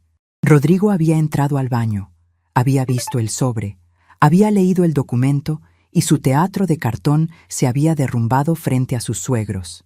Pero eso no es lo mejor, continuó Marta, sirviendo 2 platos hondos con sopa humeante. Carmen dice que esta mañana, a primera hora, antes de que abrieran los comercios, llegó un camión de mudanzas a la puerta de tu antigua casa. 2 hombres de overol bajaron y tocaron el timbre. Tu hijo salió en bata de baño, hecho una furia, gritando a viva voz en plena calle que él no había pedido ninguna mudanza, que se largaran de su propiedad. Los hombres del camión no se inmutaron. Le mostraron un papel. Le dijeron que ellos habían sido contratados y pagados por adelantado por una señora Salazar para vaciar el domicilio, y que si él no los dejaba entrar, su problema sería con la empresa de demolición el lunes por la mañana. Sonreí tomando la cuchara de metal. Yo había dejado todo atado. No solo vendí la propiedad y firmé el desalojo, sino que utilicé una pequeña fracción de las arras del contrato para contratar a la empresa de mudanzas más eficiente y ruda de la ciudad. ¿Qué hizo Rodrigo?, pregunté, soplando el caldo caliente. Según Carmen, el muy cobarde empezó a amenazarlos con llamar a la policía. Los mudanceros se rieron en su cara, le dejaron unas cajas de cartón vacías apiladas en la acera y se fueron. Tu hijo se quedó ahí, parado en la vereda, en bata, frente a todos los vecinos que salían a comprar el pan, mirando las cajas como si fueran ataúdes. Dice Carmen que la esposa, la tal Natalia, salió al porche llorando y le gritó que era un inútil, que cómo era posible que no tuviera control sobre su propia casa. El sabor de la sopa era delicioso, pero la justicia poética que me relataba Marta alimentaba una parte de mi alma que llevaba años muerta de hambre. Rodrigo estaba experimentando, por primera vez en su vida, lo que se sentía ser humillado en público, despojado de su dignidad frente a las personas que más intentaba impresionar. Terminamos de comer en un silencio cómplice. Marta recogió los platos y yo me dispuse a ayudarla a lavar, cuando un sonido agudo y estridente rompió la calma del apartamento. No era mi teléfono nuevo. Era el timbre de la puerta del edificio, el portero eléctrico que sonaba desde la calle. Marta frunció el ceño. No esperó a nadie. ¿Será el cartero? Caminó hacia el pasillo y descolgó el auricular del portero. ¿Sí? ¿Quién es? Marta guardó silencio durante unos segundos. Su espalda se tensó. Giró la cabeza hacia mí, tapando el micrófono con la palma de la mano. Josefina, es un hombre. Pregunta por ti. Dice que viene de parte del bufete de abogados de tu hijo y que necesita entregarte una notificación urgente. El estómago se me contrajo por una fracción de segundo, pero la frialdad de la lavandina, esa barrera de hielo que había construido en mi pecho la noche anterior, sofocó cualquier rastro de miedo. Rodrigo me había rastreado. Seguramente utilizó los contactos de su firma para averiguar a qué compañía de taxis pertenecía el vehículo que me recogió por el callejón de servicio, y obligó a don Manuel o al despachador a darle la dirección de mi destino. Era un movimiento desesperado, el manotazo de un hombre que se ahoga. «Déjalo subir, Marta», dije limpiándome las manos en un paño de cocina. «Y no cierres la puerta del todo». Marta asintió. Presionó el botón que abría la reja de la calle y dejó la puerta de su apartamento encajada. Me senté en el sillón de la pequeña sala, con la espalda recta, las manos cruzadas sobre el regazo y la mirada fija en el umbral. No iba a esconderme en la cocina. No iba a agachar la cabeza. Escuché los pasos rápidos y pesados subiendo por la escalera. Segundos después, la puerta se abrió por completo. En el umbral apareció un hombre joven, de no más de 30 años, vestido con un traje gris claro, corbata de seda y un maletín de cuero oscuro en la mano derecha. Tenía el cabello engominado hacia atrás y la expresión altiva de los que se creen invulnerables detrás de un título universitario. Lo reconocí de inmediato. Era el licenciado Morales, uno de los socios junior de la firma de Rodrigo, un muchacho que solía mirarme con desdén cuando yo le llevaba almuerzos a mi hijo a la oficina. Morales entró sin pedir permiso, mirando los muebles viejos de Marta con una mueca de evidente asco, hasta que sus ojos se clavaron en mí. «Señora Salazar», dijo con un tono autoritario, impostado, tratando de proyectar una voz de mando que le quedaba grande. «Su hijo me envía en representación de la firma. Me ha costado toda la mañana encontrarla en este lugar. Yo no lo invité a entrar, licenciado Morales, así que diga lo que tenga que decir y váyase rápido, Que estamos ocupadas lavando los platos, respondí sin levantar la voz, pero con una firmeza que lo hizo parpadear, desconcertado. Él estaba acostumbrado a la Josefina sumisa que bajaba la mirada. Morales carraspeó, abrió su maletín y sacó un sobre blanco con el membrete del bufete de abogados. Traigo un requerimiento extrajudicial, señora Salazar. Rodrigo está dispuesto a ser benevolente.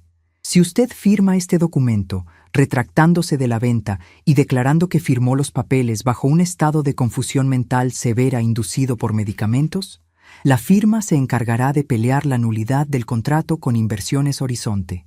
Rodrigo asumirá su tutela legal y la internaremos en una residencia de descanso privada, con todos los gastos pagados. Pero si usted se niega... Morales dio un paso hacia adelante, tratando de usar su altura para intimidarme. Si se niega, presentaremos una querella penal por fraude procesal mañana a primera hora. Haremos que la arresten, señora. No le conviene enfrentarse a nosotros. Rodrigo está furioso, y cuando Rodrigo se enoja, destruye a quien se le ponga enfrente. Marta, parada junto al marco de la cocina, soltó un bufido de desprecio, pero yo levanté una mano para pedirle silencio. Me puse de pie despacio. Mis rodillas crujieron, pero mi postura fue recta como el mástil de un barco. Caminé hacia el joven abogado hasta quedar a un palmo de su pecho. Él era más alto, pero la ventaja de la altura no sirve de nada cuando el miedo no está en los ojos del oponente. Licenciado Morales, dije, con la voz suave, cortante como el borde de una hoja de papel. Usted es un muchacho muy joven, así que le voy a dar un consejo gratis antes de que arruine su carrera. Ese papel que tiene en la mano no tiene ninguna validez jurídica. Es una táctica de intimidación barata que asustaría a una anciana ignorante, pero no a mí. Morales frunció el ceño, apretando el sobre blanco. Señora, esto es un procedimiento serio, yo... Silencio. Lo corté, con una sequedad que lo hizo tragar saliva. Le sugiero que llame a su jefe, a Rodrigo, en este preciso instante. Y dígale de mi parte que esta mañana pasé por la notaría del doctor Ernesto Vargas. Dígale que los 3 certificados médicos, avalados por peritos psiquiátricos del tribunal que certifican mi perfecta lucidez mental, ya están anexados al expediente de la venta. Dígale que los fondos ya fueron transferidos a un fideicomiso internacional intocable. Y dígale, sobre todo, que si presenta una querella falsa alegando fraude, el doctor Vargas interpondrá una denuncia por extorsión y falsedad ideológica contra su firma, pidiendo la inhabilitación de sus licencias profesionales. El rostro de Morales perdió todo el color. El bronceado de lámpara que llevaba se volvió grisáceo. Su boca se abrió ligeramente, pero las amenazas legales se le habían atascado en la garganta. Él sabía quién era el doctor Ernesto Vargas. Cualquier abogado de la ciudad sabía que Vargas era una institución, un hombre que no perdía casos y que detestaba las artimañas de los bufetes modernos. Ustedes no tienen nada, muchacho, continué, bajando la voz a un susurro que llenó la habitación de una tensión asfixiante. Rodrigo los mandó a pelear una guerra que ya perdió hace meses. La casa es propiedad privada del grupo corporativo. Mañana es domingo. El lunes a las 8 de la mañana, los tractores van a entrar a demoler los muros. Si ustedes o los muebles de diseño de mi hijo están adentro, será problema de la policía desalojarlos por allanamiento. Morales retrocedió un paso, bajando el sobre blanco lentamente, como si de pronto quemara en sus manos.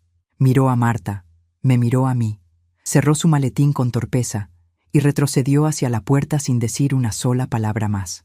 Su arrogancia se había desmoronado en menos de 3 minutos.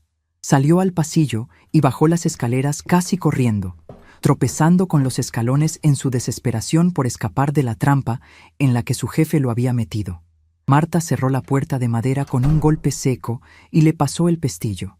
Me miró desde el otro extremo de la sala, con los brazos cruzados y una sonrisa de pura admiración asomando en sus labios arrugados. Josefina, si yo hubiera sabido que tenías este carácter escondido, te habría llevado a dar clases a mis peores alumnos de secundaria, dijo Marta, negando con la cabeza. Me senté de nuevo en el sillón, sintiendo que el corazón me latía con fuerza, pero con un ritmo constante, poderoso. Saqué mi teléfono nuevo del bolsillo y miré la pantalla en blanco. La embestida de Rodrigo había fracasado. Sus intentos de intimidarme con emisarios de traje caro se habían chocado contra un muro de evidencia médica y notarial que yo preparé en absoluto silencio, mientras él me trataba como a un estorbo. Ya no había amenazas que pudieran asustarme. El fideicomiso protegía mi futuro. El notario protegía mi cordura frente a la ley. Y el contrato de inversiones Horizonte se encargaría de ejecutar la sentencia que yo había dictado. Solo quedaba esperar a que el fin de semana terminara. El lunes por la mañana, la constructora tomaría posesión de los ladrillos, de la madera encerada y del jardín pretencioso, y yo me aseguraría, desde la sombra, de que Rodrigo entendiera el precio exacto de haberme ordenado lavar esos baños. El domingo transcurrió con la lentitud espesa de las horas que preceden a una tormenta inevitable. El apartamento de Marta, habitualmente lleno de la música clásica que ella sintonizaba en su vieja radio de transistores, permaneció envuelto en un silencio denso y expectante. Pasé la mayor parte de la tarde sentada junto a la ventana de la pequeña sala, observando el tráfico de la avenida principal a través de los cristales empañados por la llovizna. No sentía ansiedad. La ansiedad es el miedo a lo desconocido, a la incertidumbre de lo que el destino pueda arrojarte a la cara. Yo no tenía incertidumbres. Yo misma había dibujado los planos, ajustado las tuercas y encendido la mecha. Lo único que me separaba del estallido final era el simple paso de las horas. Marta preparó té de cedrón y horneó unas galletas de avena, moviéndose por su cocina con una tranquilidad que agradecí en el alma. No me hizo preguntas innecesarias. No intentó convencerme de que tuviera piedad, ni apeló a ese chantaje emocional tan común que dicta que una madre debe perdonar cualquier atrocidad por el simple hecho de haber parido a su verdugo. Ella sabía mejor que nadie que hay heridas que no sangran, pero que pudren la madera desde adentro hasta que la estructura entera se viene abajo. Cuando cayó la noche, me retiré a la habitación de huéspedes. Encendí la pequeña lámpara de la mesa de noche, cuya luz amarillenta proyectaba sombras largas contra el papel tapiz floreado. Abrí mi maleta de cuero marrón sobre la cama para sacar mi ropa del día siguiente. Mientras apartaba mis blusas limpias, mis dedos rozaron el fondo forrado en tela de la maleta y se toparon con un objeto pequeño, duro y rectangular. Lo saqué con lentitud. Era un estuche de terciopelo azul oscuro, desgastado por los bordes. No necesité abrirlo para saber qué había adentro. El roce del terciopelo contra mis yemas desató un resorte en mi memoria, un golpe seco que me arrastró 10 años atrás, al día en que Rodrigo me enseñó por primera vez el filo de su verdadera naturaleza. Fue en la ceremonia de su graduación de la Facultad de Derecho, diciembre de 2012. Hacía un calor sofocante en la ciudad, uno de esos días en los que el asfalto parece derretirse bajo los zapatos. Yo había pasado los 3 meses previos trabajando turnos dobles en el taller de encuadernación, arruinándome las cervicales sobre la mesa de corte, respirando polvo de papel y pegamento industrial hasta que me sangraba la nariz. Todo ese dinero extra, cada moneda guardada en un frasco de vidrio escondido en la alacena, fue destinado a comprarle su regalo de graduación. Una pluma estilográfica de marca, bañada en oro y grabada con sus iniciales. Era un lujo absurdo, algo que yo jamás habría comprado para mí, pero quería que mi hijo tuviera en sus manos un símbolo de poder cuando entrara al mundo de los trajes a medida y los tribunales. Quería que no se sintiera menos que los hijos de los jueces y los banqueros con los que había estudiado. El acto se celebró en el Salón de Honor de la Universidad, un espacio inmenso forrado en madera de nogal, con cortinajes de terciopelo rojo y candelabros de cristal que derramaban una luz cálida sobre los asistentes. Yo llevaba mi mejor vestido, un traje sastre de lino beige que había lavado y planchado con almidón la noche anterior, y unos zapatos de tacón bajo recién lustrados.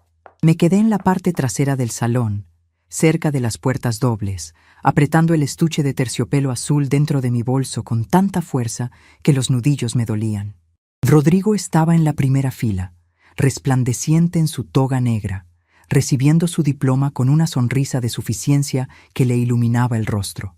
Cuando terminó la ceremonia y comenzó el cóctel de celebración, me abrí paso entre la multitud de familias acomodadas, esquivando bandejas de canapés y copas de champán, buscando a mi hijo para entregarle su regalo y abrazarlo. Lo encontré cerca de los ventanales que daban al patio central. No estaba solo. Estaba conversando animadamente con el doctor Ignacio Montes de Oca, uno de los socios fundadores del bufete más prestigioso de la ciudad, un hombre al que Rodrigo idolatraba y con el que soñaba trabajar. Me acerqué con pasos rápidos, con el corazón latiéndome en la garganta por el orgullo, lista para presentarme. Me detuve a un par de metros de ellos, oculta parcialmente por una columna de mármol, esperando el momento adecuado para interrumpir. Fue entonces cuando escuché la voz grave y educada del doctor Montes de Oca. Es un expediente académico impecable, Rodrigo.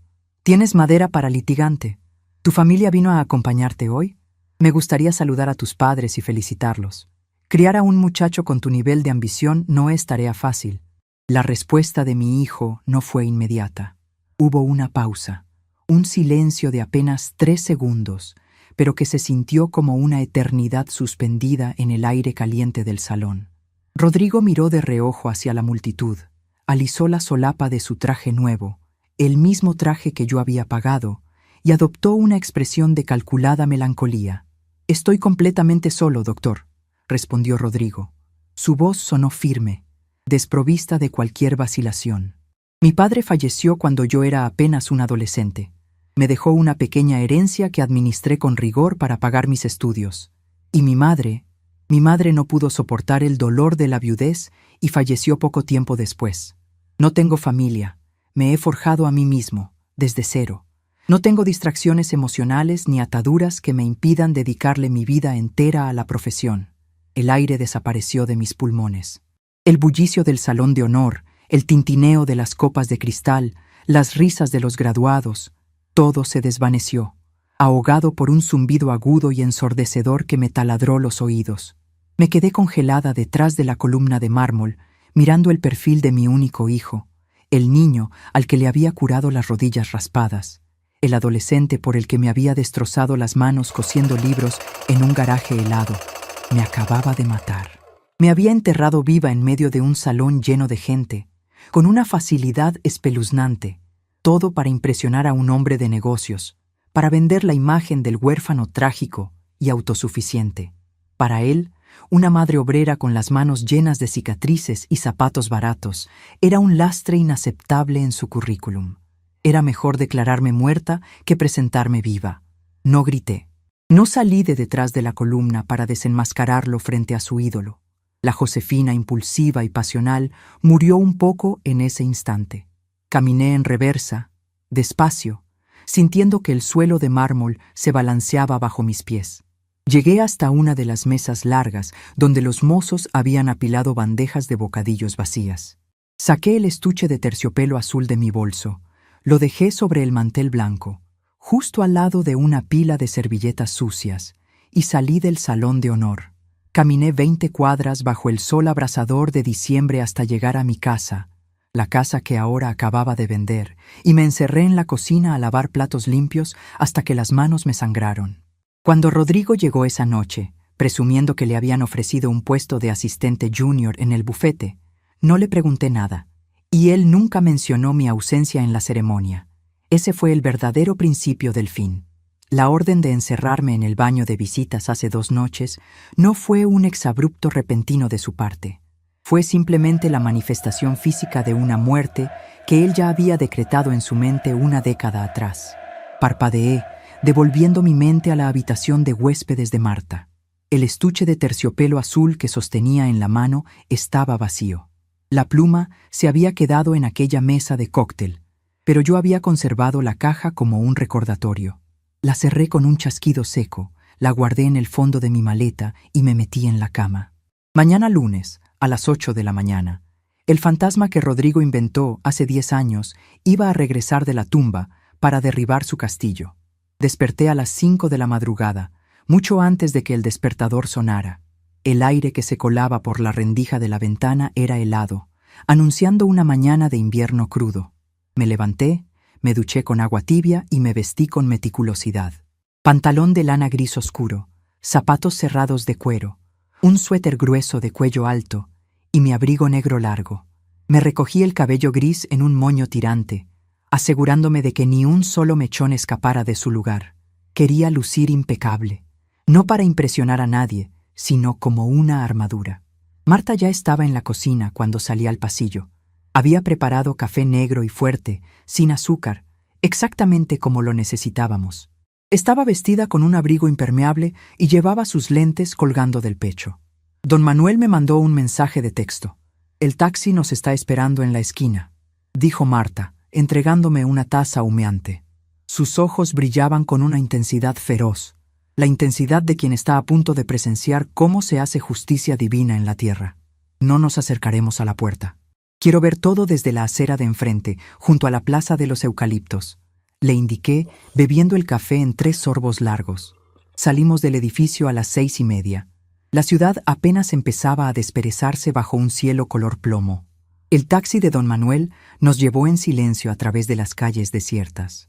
Cuando giramos en la avenida que conectaba con mi antiguo barrio, el nudo en mi estómago desapareció, reemplazado por una calma absoluta, gélida y clínica.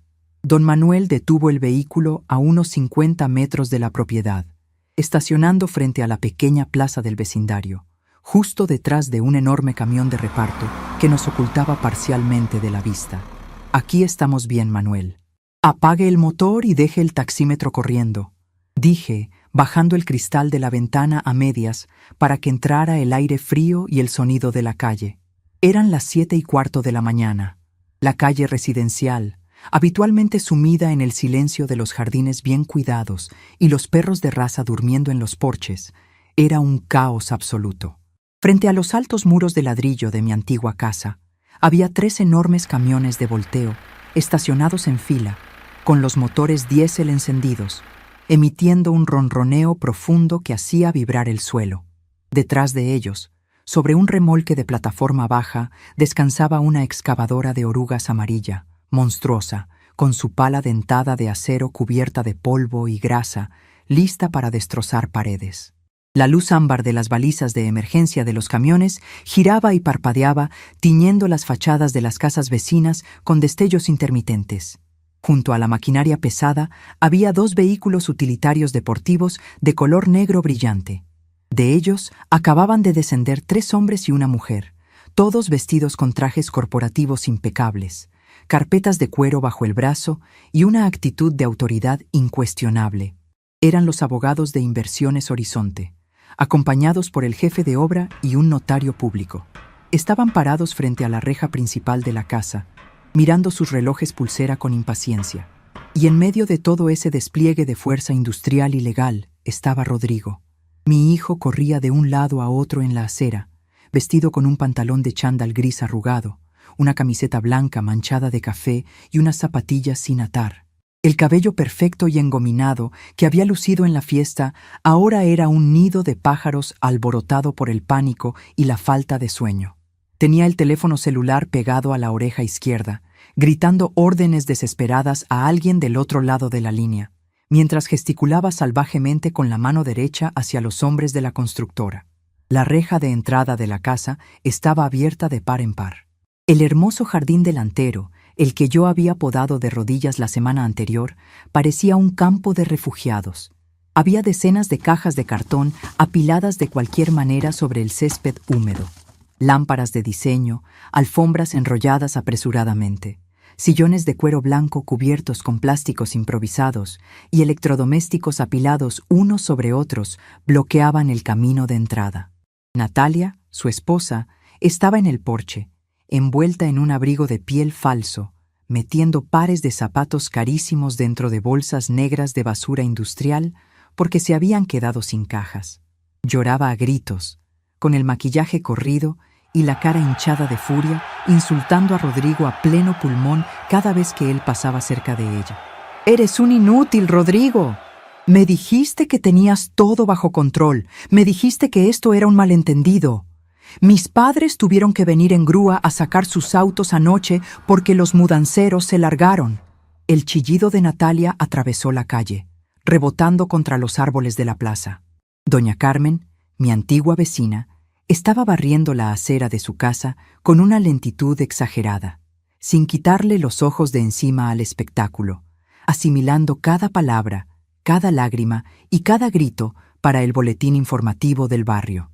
Otros vecinos empezaban a asomarse por las ventanas, descorriendo cortinas o saliendo a buscar el periódico en pijama, atraídos por el ruido de los motores y los gritos histéricos de la nuera perfecta. Vi a la abogada principal de Inversiones Horizonte, una mujer implacable de cabello corto y gafas de montura gruesa, acercarse a Rodrigo. Se movía con la precisión de un bisturí. Se paró frente a mi hijo y habló con un tono de voz que, aunque no era un grito, poseía una autoridad cortante que llegó hasta mi ventana. Señor, son las 7:45 de la mañana. El plazo de gracia otorgado en el requerimiento notarial vence a las 8 en punto. A esa hora, mis operarios cortarán los candados. Si es que queda alguno, ingresarán la maquinaria pesada al perímetro y comenzarán el derribo de los muros exteriores. Cualquier propiedad mueble que permanezca dentro del terreno o en la vía de acceso después de esa hora será considerada desecho de obra y destruida junto con los escombros. Le sugiero que despeje la acera. Rodrigo soltó el teléfono, dejando caer el brazo a un costado, y se acercó a la mujer con una agresividad patética, invadiendo su espacio personal en un intento desesperado de intimidación que solo evidenciaba su absoluta impotencia. «¡Ustedes no pueden hacer esto! Soy abogado, soy socio del bufete Montes de Oca», bramó Rodrigo, escupiendo saliva en su desesperación, perdiendo cualquier rastro de la compostura aristocrática que tanto había cultivado. «Esa compraventa es un fraude. Mi madre es una anciana senil que no sabía lo que firmaba. Presenté un recurso de amparo ayer por la noche. Un juez va a detener esto hoy mismo. Si una sola máquina toca esos ladrillos, los voy a demandar por daños y perjuicios hasta dejarlos en la ruina». La abogada corporativa no retrocedió ni un milímetro, ni siquiera parpadeó. Abrió su carpeta de cuero, sacó un documento impreso con sellos rojos y se lo tendió a Rodrigo con la frialdad de quien le entrega una multa de tránsito a un conductor ebrio. «El juzgado de guardia rechazó su amparo a las 3 de la madrugada, señor», dijo la abogada con una sonrisa microscópica y letal en los labios. El notario Ernesto Vargas adjuntó al expediente 3 peritajes psiquiátricos oficiales que certifican la plena capacidad cognitiva de la vendedora. Además, tenemos constancia de que los fondos de la transacción ya no están en jurisdicción nacional, lo que invalida cualquier intento de congelamiento patrimonial preventivo por su parte. Su madre lo dejó sin margen de maniobra, colega. Usted no tiene legitimidad activa en esta propiedad. Desaloje la acera, o daré la orden a la policía municipal, que está en camino, de arrestarlo por obstrucción y alteración del orden público. El rostro de Rodrigo se desmoronó. La sangre abandonó sus mejillas, dejándolo con un tono cetrino, enfermizo. Tomó el documento con manos temblorosas, leyendo las líneas impresas, mientras el mundo de cristal que había construido sobre mis espaldas se hacía añicos frente a sus ojos. Retrocedió tambaleándose, chocando contra una de las cajas de cartón que contenía la vajilla de porcelana francesa de Natalia. La caja volcó, y el sonido de los platos estrellándose contra el pavimento resonó como un disparo en la calle. Natalia soltó un alarido de furia, tiró la bolsa de basura llena de zapatos al suelo y caminó hacia Rodrigo, clavándole el dedo índice en el pecho. «Me casé con un fraude, un maldito fraude que ni siquiera es dueño del suelo que pisa. Mis padres están avergonzados de que mi nombre esté mezclado en este circo de muertos de hambre», le gritó en la cara, sin importarle en absoluto que los abogados corporativos, los obreros de la constructora y medio vecindario estuvieran presenciando la escena. Rodrigo no se defendió. Se llevó las manos a la cabeza, tirándose del cabello, girando sobre sí mismo como un animal acorralado en un matadero, buscando una salida que no existía. Miró hacia la calle, hacia los camiones gigantescos que aguardaban con los motores rugiendo, hacia las miradas curiosas y despectivas de los vecinos que él antes consideraba inferiores. Abrí la puerta del taxi. El frío de la mañana me golpeó el rostro, pero me sentí invencible. «Espérame aquí, Marta», murmuré, cerrando la puerta con suavidad.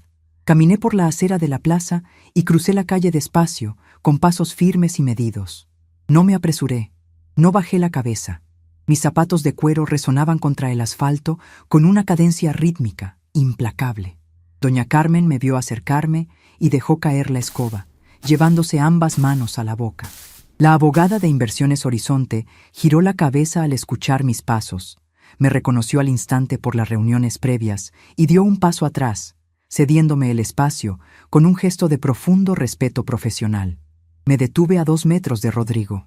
Él estaba arrodillado en el suelo, intentando recoger inútilmente los pedazos de porcelana rota con las manos desnudas, llorando de pura frustración.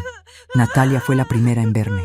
Se quedó paralizada, con la boca a medio abrir, respirando agitadamente, incapaz de articular una sola palabra frente a la mujer que ella creía una simple sirvienta y que acababa de borrar su vida de lujos de un plumazo. Rodrigo levantó la vista al notar el silencio repentino de su esposa. Cuando sus ojos inyectados en sangre se encontraron con los míos, un destello de esperanza enferma iluminó su rostro. Se puso de pie torpemente, soltando los trozos de porcelana, y dio un paso hacia mí con las manos extendidas, como un niño pequeño que busca el refugio de las faldas de su madre. «Mamá, por Dios, mamá, llegaste», suplicó, con la voz quebrada, ahogada en mocos y lágrimas. «Por favor, diles que es un error. Diles a estos abogados que fue un malentendido, que estabas enojada pero que ya se arregló todo. Diles que anulas la venta, mamá, te lo suplico. No dejes que destruyan la casa, no dejes que tiren mis cosas a la calle. Me van a echar del bufete si los socios se enteran de este escándalo. Natalia me va a dejar. Por favor, mamá, sálvame». Me quedé mirándolo en silencio. Miré su ropa sucia, su postura encorvada, su dignidad pisoteada en la vía pública frente a todo el vecindario que él tanto se había esforzado en impresionar. Miré las bolsas de basura negra llenas de objetos de lujo. Miré a la nuera perfecta, que ahora parecía una figura de cera derritiéndose bajo el frío de la mañana. No sentí lástima, no sentí compasión. El pozo estaba seco. Alisé las arrugas invisibles de mi abrigo oscuro, un gesto idéntico al que había hecho con mi delantal de cocina 2 noches atrás, cuando él me condenó al encierro. Levanté la barbilla, sosteniéndole la mirada con la frialdad de un témpano de hielo, y hablé. Mi voz no tembló. Salió clara, nítida, y lo suficientemente fuerte como para que la escucharan la abogada corporativa, los operarios de los camiones y los vecinos asomados a las ventanas. «Mírate, Rodrigo», dije, señalando con un leve movimiento de cabeza el desastre a su alrededor. «Estás gritando en medio de la calle, rodeado de bolsas de basura, haciendo un espectáculo lamentable frente a esta gente tan importante». Rodrigo parpadeó, confundido, las lágrimas congeladas en sus mejillas, esperando que mis palabras fueran el preludio de un rescate milagroso. «Mamá, no entiendo», balbuceó, extendiendo una mano temblorosa hacia mi brazo. Di un paso atrás, apartándome de su alcance como si su contacto me causara repulsión física. Clavé mis ojos en los suyos y le devolví, sílaba por sílaba, la misma soga con la que él había intentado ahorcarme en la cocina de mi propia casa. «Este tipo de ambiente no es para ti, hijo», pronuncié las palabras lentamente, con una precisión quirúrgica, dejando que el eco de su propia crueldad le perforara los tímpanos. «Estás dando vueltas por aquí con esa ropa sucia y esa actitud de mendigo desesperado. Nos avergüenzas, Rodrigo, avergüenzas a tu esposa, a la memoria de tu padre y a todo el vecindario. Te sugiero que recojas tus bolsas de basura y te escondas en algún rincón hasta que los obreros hayan terminado de limpiar tu desastre. No salgas hasta que se hayan ido todos». El impacto de las frases exactas lo golpeó con la fuerza física de un bate de béisbol en el estómago. Rodrigo abrió la boca, pero de ella no salió ningún sonido. Sus pulmones se vaciaron. Su cerebro de abogado reconoció al instante la simetría perfecta de su condena. El fantasma del salón de grados, la mujer sumisa de la cocina y la encuadernadora de manos destrozadas acababan de fusionarse frente a él en la figura de un verdugo intocable. Cayó de rodillas sobre el pavimento frío, incapaz de sostener el peso de su propia humillación reflejada en el espejo que yo acababa de ponerle enfrente. A sus espaldas, el reloj de la iglesia del barrio marcó las 8 de la mañana con un tañido grave y profundo. La abogada de Inversiones Horizonte levantó la mano en el aire y dio una señal seca a los operarios. El claxon ensordecedor de la excavadora amarilla rasgó el aire de la mañana, anunciando que el tiempo se había agotado. Las orugas de metal comenzaron a girar, triturando el asfalto mientras la máquina avanzaba, lenta pero imparable, hacia el muro de ladrillos expuestos y el jardín del sauce llorón.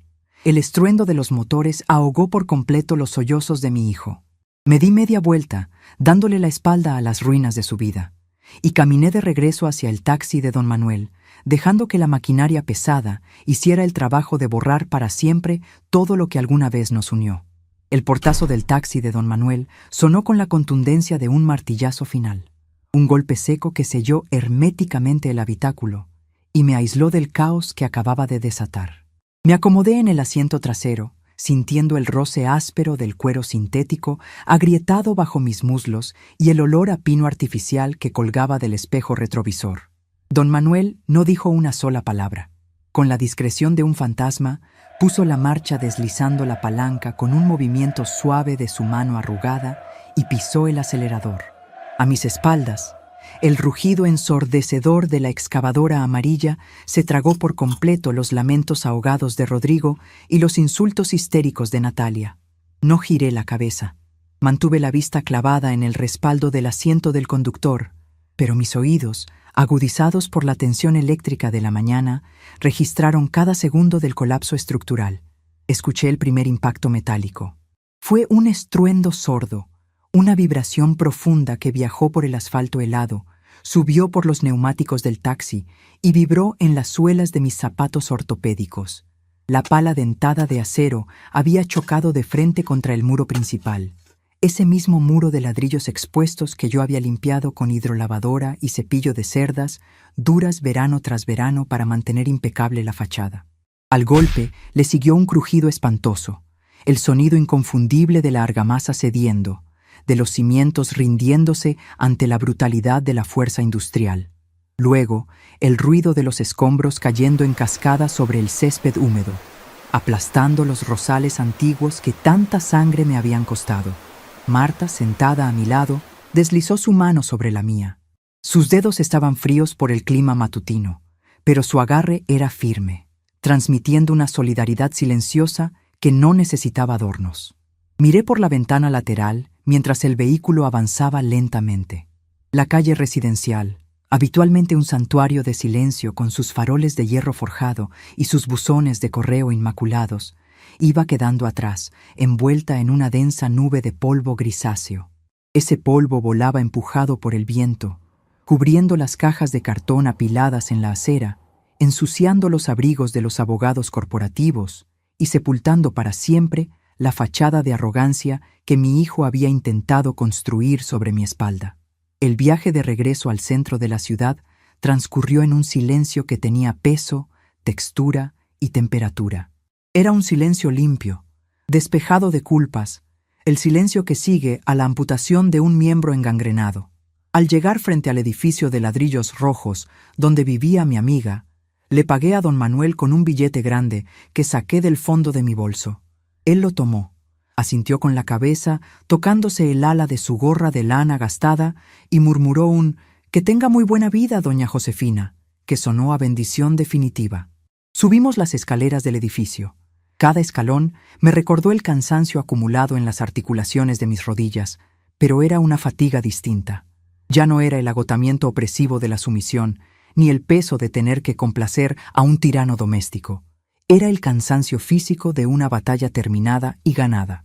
Al entrar al pequeño departamento, el olor a café negro que Marta había preparado de madrugada seguía flotando en el aire, mezclándose con el aroma a cera para pisos. Me quité el abrigo oscuro, lo colgué en el perchero de madera junto a la puerta y caminé directamente hacia el baño. Necesitaba lavarme la cara. Abrí el grifo. Dejé correr el agua helada hasta que el metal se empañó y me empapé el rostro frotando mis mejillas con fuerza. Me miré en el espejo desgastado por la humedad. Las arrugas seguían ahí. Los surcos profundos alrededor de mi boca no habían desaparecido por arte de magia, pero la mirada asustada y complaciente de la viuda acorralada se había esfumado por completo. En su lugar, me devolvía la mirada una mujer que había aprendido a usar el fuego a su favor en lugar de dejarse consumir por las llamas. Pasaron las semanas. El invierno se instaló en la ciudad con su aliento gélido, cubriendo las mañanas de escarcha blanca y obligando a los transeúntes a caminar encorvados bajo gruesas bufandas de lana y paraguas oscuros. Para mí, sin embargo, esos días fueron los más cálidos y luminosos que recordaba en 4 décadas. Me quedé en la habitación de huéspedes de Marta durante el primer mes, organizando mi nueva existencia con la precisión metódica de un relojero que ajusta los engranajes de una máquina perfecta. Una tarde de martes, el doctor Ernesto Vargas me citó en su despacho para finalizar los trámites bancarios. La oficina olía, como siempre, a tabaco de pipa, a tinta de sellos y a cuero viejo. Me senté frente a su escritorio inmenso, cruzando las piernas, vistiendo un suéter de cachemira color crema que había comprado el día anterior en una boutique del centro, mi primer lujo personal desde que tenía memoria. Ernesto cerró una gruesa carpeta de cartón, rubricó el último folio con su pluma fuente y se quitó los anteojos, frotándose el puente de la nariz con un gesto de satisfacción profesional. «El fideicomiso está operando a la perfección, Josefina», me informó, apoyando los codos sobre la mesa de caoba. La licenciada Valeria Ríos me confirmó esta mañana que los fondos están completamente blindados y generando intereses en la cuenta de la jurisdicción internacional. Legalmente, eres un fantasma financiero. Eres oficialmente intocable. Asentí despacio, observando cómo la luz pálida de la tarde se filtraba por las persianas de madera de su ventana. Ernesto tomó su pipa apagada del cenicero de cristal y me miró fijamente. «Supongo que querrás saber cómo terminó el espectáculo de tu hijo en la calle», dijo, con un tono neutro que no lograba ocultar del todo su desprecio por las malas prácticas legales de los abogados jóvenes. No se lo había pedido. No había llamado para preguntar, ni había enviado a nadie a investigar, pero la curiosidad humana es un instinto difícil de apagar por completo. Asentí con un movimiento imperceptible de cabeza. Ernesto se recostó en su silla giratoria, que crujió bajo su peso. El escándalo público frente a las excavadoras fue solo el preludio del desastre. Comenzó el notario, entrelazando los dedos sobre su abdomen. El doctor Ignacio Montes de Oca, el socio fundador del bufete donde trabajaba tu hijo, es un hombre obsesionado con la reputación corporativa. La noticia del desalojo forzoso, del comportamiento errático y de los gritos histéricos de Rodrigo en la vía pública llegó a sus oídos antes del mediodía. Peor aún, los padres de Natalia, humillados hasta la médula por haber tenido que rescatar sus vehículos importados en grúa frente a medio vecindario y por haber sido testigos de cómo Inversiones Horizonte aplastaba el teatro de su yerno, tomaron medidas fulminantes. Ernesto hizo una pausa, tamborileando los dedos sobre la madera pulida, saboreando la justicia poética de los hechos. El padre de Natalia retiró todas las cuentas y los contratos de su empresa constructora del bufete de Montes de Oca esa misma mañana. Era uno de sus clientes más fuertes, un pilar financiero del despacho. Montes de Oca montó en cólera. Mandó llamar a Rodrigo a su oficina a las 2 de la tarde en punto. Lo despidió en el acto, frente a los demás socios junior. Le exigió que vaciara su escritorio en una caja de cartón y que abandonara el edificio bajo la escolta del personal de seguridad privada. No le dieron ni siquiera la oportunidad de redactar una carta de renuncia para salvar las apariencias. Lo echaron a la calle como a un perro rabioso. Escuché cada palabra sin alterar mi expresión. No sonreí. No sentí ninguna alegría sádica ni un triunfo desmedido. La caída de Rodrigo era simplemente la consecuencia matemática de sus propias decisiones, un derrumbe provocado por los mismos cimientos podridos que él había elegido construir, ignorando el esfuerzo de quien le sostenía las vigas. ¿Y su esposa?, pregunté, ajustando el pliegue de mi pantalón de tela con la yema de los dedos. Natalia presentó la demanda de divorcio 3 días después del desalojo de la casa, respondió Ernesto, hojeando un documento secundario en su escritorio. Alegó daño moral, engaño patrimonial y humillación pública. Como Rodrigo había gastado la mayor parte de sus ahorros líquidos en la remodelación de tu jardín y en esa fiesta absurda para impresionar a los socios, se quedó sin fondos operativos. Ella se quedó con los 2 autos importados, vació las cuentas conjuntas y se mudó a la casa de sus padres. Tu hijo, en un ataque de desesperación, intentó interponer una demanda penal contra mí, contra ti y contra la constructora alegando fraude procesal. pero ningún juez de la ciudad quiso admitir el caso a trámite. Las pruebas médicas que presentamos eran irrefutables. Al final, el Colegio de Abogados le envió una advertencia formal por litigio temerario. Si sigue intentando demandar a la empresa sin fundamentos legales, le suspenderán la licencia profesional indefinidamente. Está atado de manos y pies. Salí de la notaría del doctor Vargas con el paso ligero. El aire cortante de la calle me llenó los pulmones, barriendo cualquier residuo de opresión. No volví a preguntar por Rodrigo. Su nombre dejó de pronunciarse en mis conversaciones diarias. El espacio inmenso que él ocupaba en mi mente, un espacio que durante décadas estuvo atestado de preocupaciones, justificaciones forzadas y miedos constantes a decepcionarlo, quedó completamente vacío, listo para ser amueblado con mis propios deseos y mis propias reglas. Y amueblar fue exactamente lo que hice. Me dediqué a buscar un nuevo hogar con la paciencia de quien no tiene prisa por llegar a ninguna parte. No quería una casa con jardín. No quería rosas que podar de rodillas, ni un sauce llorón inmenso que me recordara el pasado, ni pasillos largos que barrer. Quería altura, luz natural y cristal. A mediados del segundo mes, encontré exactamente lo que buscaba, en el 9º piso de un edificio de arquitectura moderna, ubicado justo frente al Parque Botánico principal de la ciudad, a solo 10 cuadras del departamento de Marta. Era un apartamento esquinero, amplio pero fácil de mantener, con ventanales inmensos con marcos de aluminio negro que iban del suelo al techo, ofreciendo una vista panorámica ininterrumpida de las copas de los árboles y del perfil recortado de los rascacielos. El piso era de madera de arce claro, pulido hasta parecer un espejo de agua sólida, y las paredes estaban pintadas de un blanco inmaculado que atrapaba y multiplicaba la luz del sol desde el amanecer hasta el ocaso. Cuando el agente inmobiliario me entregó el manojo de llaves pesadas, tras firmar la escritura de compraventa al contado en la notaría, me quedé sola en medio del salón vacío. Caminé descalza sobre la madera fría, sintiendo la textura lisa bajo mis plantas. El eco de mis pasos era distinto al de mi antigua propiedad. Aquí no había fantasmas del pasado, no había recuerdos de deudas de juego, ni ecos de órdenes crueles dictadas en la cocina. Aquí solo había aire limpio y futuro. El proceso de habitar el espacio fue lento, deliberado y profundamente placentero. No traje absolutamente nada de mi vida anterior. Todo lo que entró por la puerta de ese 9º piso era completamente nuevo, elegido minuciosamente por mí, pagado con la tarjeta negra del fideicomiso. Compré un sofá amplio tapizado en lino color arena, tan suave y profundo que invitaba a quedarse dormida en él durante las tardes de lluvia. En lugar de una pesada mesa de roble macizo para 12 personas que nunca usaría y que solo servía para acumular polvo, instalé una pequeña mesa redonda de cristal templado y acero inoxidable brillante en el rincón del ventanal, acompañada de 2 sillas de diseño ergonómico tapizadas en cuero blanco. Compré sábanas de algodón egipcio de 1000 hilos para mi cama, cobijas gruesas de lana de alpaca y almohadas de plumas de ganso que se hundían al contacto. Llené la cocina con electrodomésticos silenciosos de última generación y adquirí vajilla de cerámica artesanal, piezas únicas e irregulares, esmaltadas a mano en tonos turquesa y blanco puro.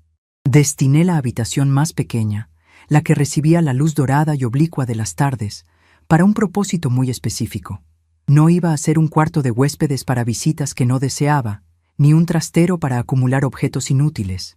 Encargué una mesa de trabajo de madera de fresno maciza hecha a medida, ajustada exactamente a la altura de mis codos para no forzar las cervicales. Compré herramientas de encuadernación de primera línea que antes solo veía en los catálogos de importación. Plegaderas de hueso de buey perfectamente pulido, punzones de acero al carbono con mangos anatómicos de madera de olivo, hilos de seda natural de colores brillantes, prensas de hierro fundido de accionamiento suave y láminas enteras de cuero italiano genuino con olor a curtiembre fina.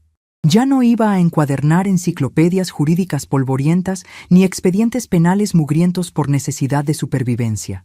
Ahora encuadernaría diarios de páginas en blanco, libros de poesía clásica y álbumes de fotografías botánicas, pura y exclusivamente por el placer estético de sentir el papel grueso bajo mis dedos, de crear algo tangible y hermoso sin la presión asfixiante del reloj ni la sombra del hambre. Una mañana de domingo, 6 meses exactos después del colapso definitivo de la casa de ladrillos expuestos, Marta vino a desayunar a mi apartamento. Yo había preparado café oscuro en mi máquina nueva, cuyo zumbido sordo apenas interrumpía el silencio absoluto del piso 9, y había horneado pan de queso en el horno eléctrico. Nos sentamos en la mesa de cristal frente al ventanal. El inmenso parque abajo era una alfombra verde brillante que se mecía bajo el viento de primavera, salpicada por los colores vivos de los corredores matutinos. Marta le dio un sorbo largo a su taza de porcelana turquesa, cerró los ojos apreciando el sabor intenso del grano recién molido y luego me miró por encima del borde de la cerámica con esa chispa de conspiración inagotable que los años y las decepciones no habían logrado apagar en sus ojos. Fui a la farmacia del centro comercial ayer por la tarde a buscar mis pastillas para la presión, comentó Marta, untando mantequilla con un cuchillo de plata en su trozo de pan caliente. Me encontré con doña Carmen en la fila. Parece que la pobre mujer se aburre a horrores sin tener tu antigua casa al lado para espiar por encima de la enredadera. Así que ahora se dedica a rastrear a la gente por redes sociales y a interrogar a los vecinos del barrio. No dije nada. Solo soplé el vapor que subía de mi café, apoyando la espalda en el respaldo de la silla, esperando a que ella continuara a su propio ritmo. Me contó que vio a tu hijo hace un par de días, soltó Marta finalmente, bajando un poco el tono de voz, como si el viento que golpeaba contra el cristal pudiera escucharnos. No en persona, claro. Lo vio el sobrino de Carmen, que trabaja en los juzgados civiles. Rodrigo está trabajando como gestor administrativo de segunda línea para un abogado de oficio. Un despacho minúsculo en un subsuelo, de esos que huelen a cañería vieja, a humedad y a desesperación. El muchacho dice que lo vio haciendo fila en la ventanilla de notificaciones del tribunal, llevando un montón de carpetas ajadas bajo el brazo bajo la lluvia. Llevaba un traje gris que le quedaba grande, brillante por el desgaste en la tela de los codos, y zapatos con las suelas gastadas por caminar el asfalto. Dice que se lo veía avejentado, con ojeras oscuras, encorvado por el peso de los expedientes, mirando constantemente al suelo mientras esperaba su turno, como si tuviera terror absoluto de que alguien de su antigua vida de lujos lo reconociera en esa miseria. Me quedé mirando las copas frondosas de los árboles a través del ventanal. La imagen mental de Rodrigo, despojado violentamente de sus trajes a medida, de su reloj de miles de dólares, de su esposa trofeo y de su arrogancia insoportable, haciendo fila como un simple mandadero en los sótanos lúgubres del sistema judicial que tanto creía dominar desde las alturas, se dibujó en mi mente con una nitidez fotográfica. No sentí el menor impulso de rescatarlo. El instinto maternal ciego que me habría empujado en el pasado a correr hacia él con un plato de comida caliente, con un fajo de billetes ensangrentados y palabras de consuelo barato, había sido extirpado de raíz, cauterizado para siempre en aquel baño de visitas. Él había ordenado con voz firme que la sirvienta vieja que lo avergonzaba desapareciera de su vista.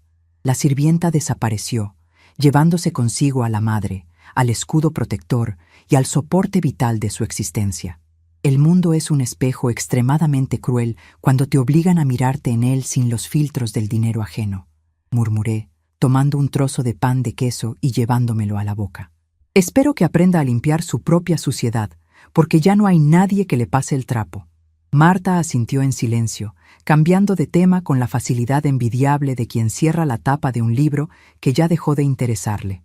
Hablamos de la nueva novela histórica que estaba leyendo, del cuidado de sus plantas de interior y de la posibilidad firme de hacer un viaje juntas a la costa de clima cálido antes de que terminara el verano. La mañana transcurrió sin prisas, marcada por las risas esporádicas y envuelta en esa paz inquebrantable que solo se alcanza cuando se ha cortado con un cuchillo afilado la cuerda que te mantenía atada a un ancla de plomo en el fondo del mar. Cuando Marta se despidió y se marchó, pasado el mediodía, me quedé completamente sola en el apartamento. El sol de la tarde comenzó a descender, bañando el salón con una luz dorada, cálida y espesa, proyectando sombras alargadas y elegantes sobre la madera de arce. Fui a la cocina, Lavé las 2 tazas de porcelana turquesa bajo el grifo de agua tibia y las sequé meticulosamente con un paño de lino limpio. Mis manos, marcadas irrevocablemente por las cicatrices de la lavandina pura, las quemaduras del pegamento hirviendo y los cortes profundos del hilo de cáñamo, se movían ahora con una lentitud relajada, sin el dolor agudo que antes me despertaba por las noches. Caminé despacio hacia mi cuarto de trabajo. Sobre la mesa de fresno macizo descansaba mi proyecto personal más reciente. Un cuaderno grueso de hojas de papel de algodón prensado en frío, cosido a mano con hilo de seda color marfil en un patrón de cadeneta expuesta. Las tapas estaban forradas en un cuero azul noche, suave al tacto, flexible y resistente a la vez. Me senté en la silla ergonómica, ajusté el brazo articulado de la lámpara de escritorio para que iluminara directamente el centro exacto de la mesa y abrí el primer cajón de la derecha. Allí, acomodado cuidadosamente entre herramientas de precisión de acero y pequeños frascos de cera natural de abejas, estaba el estuche de terciopelo azul marino.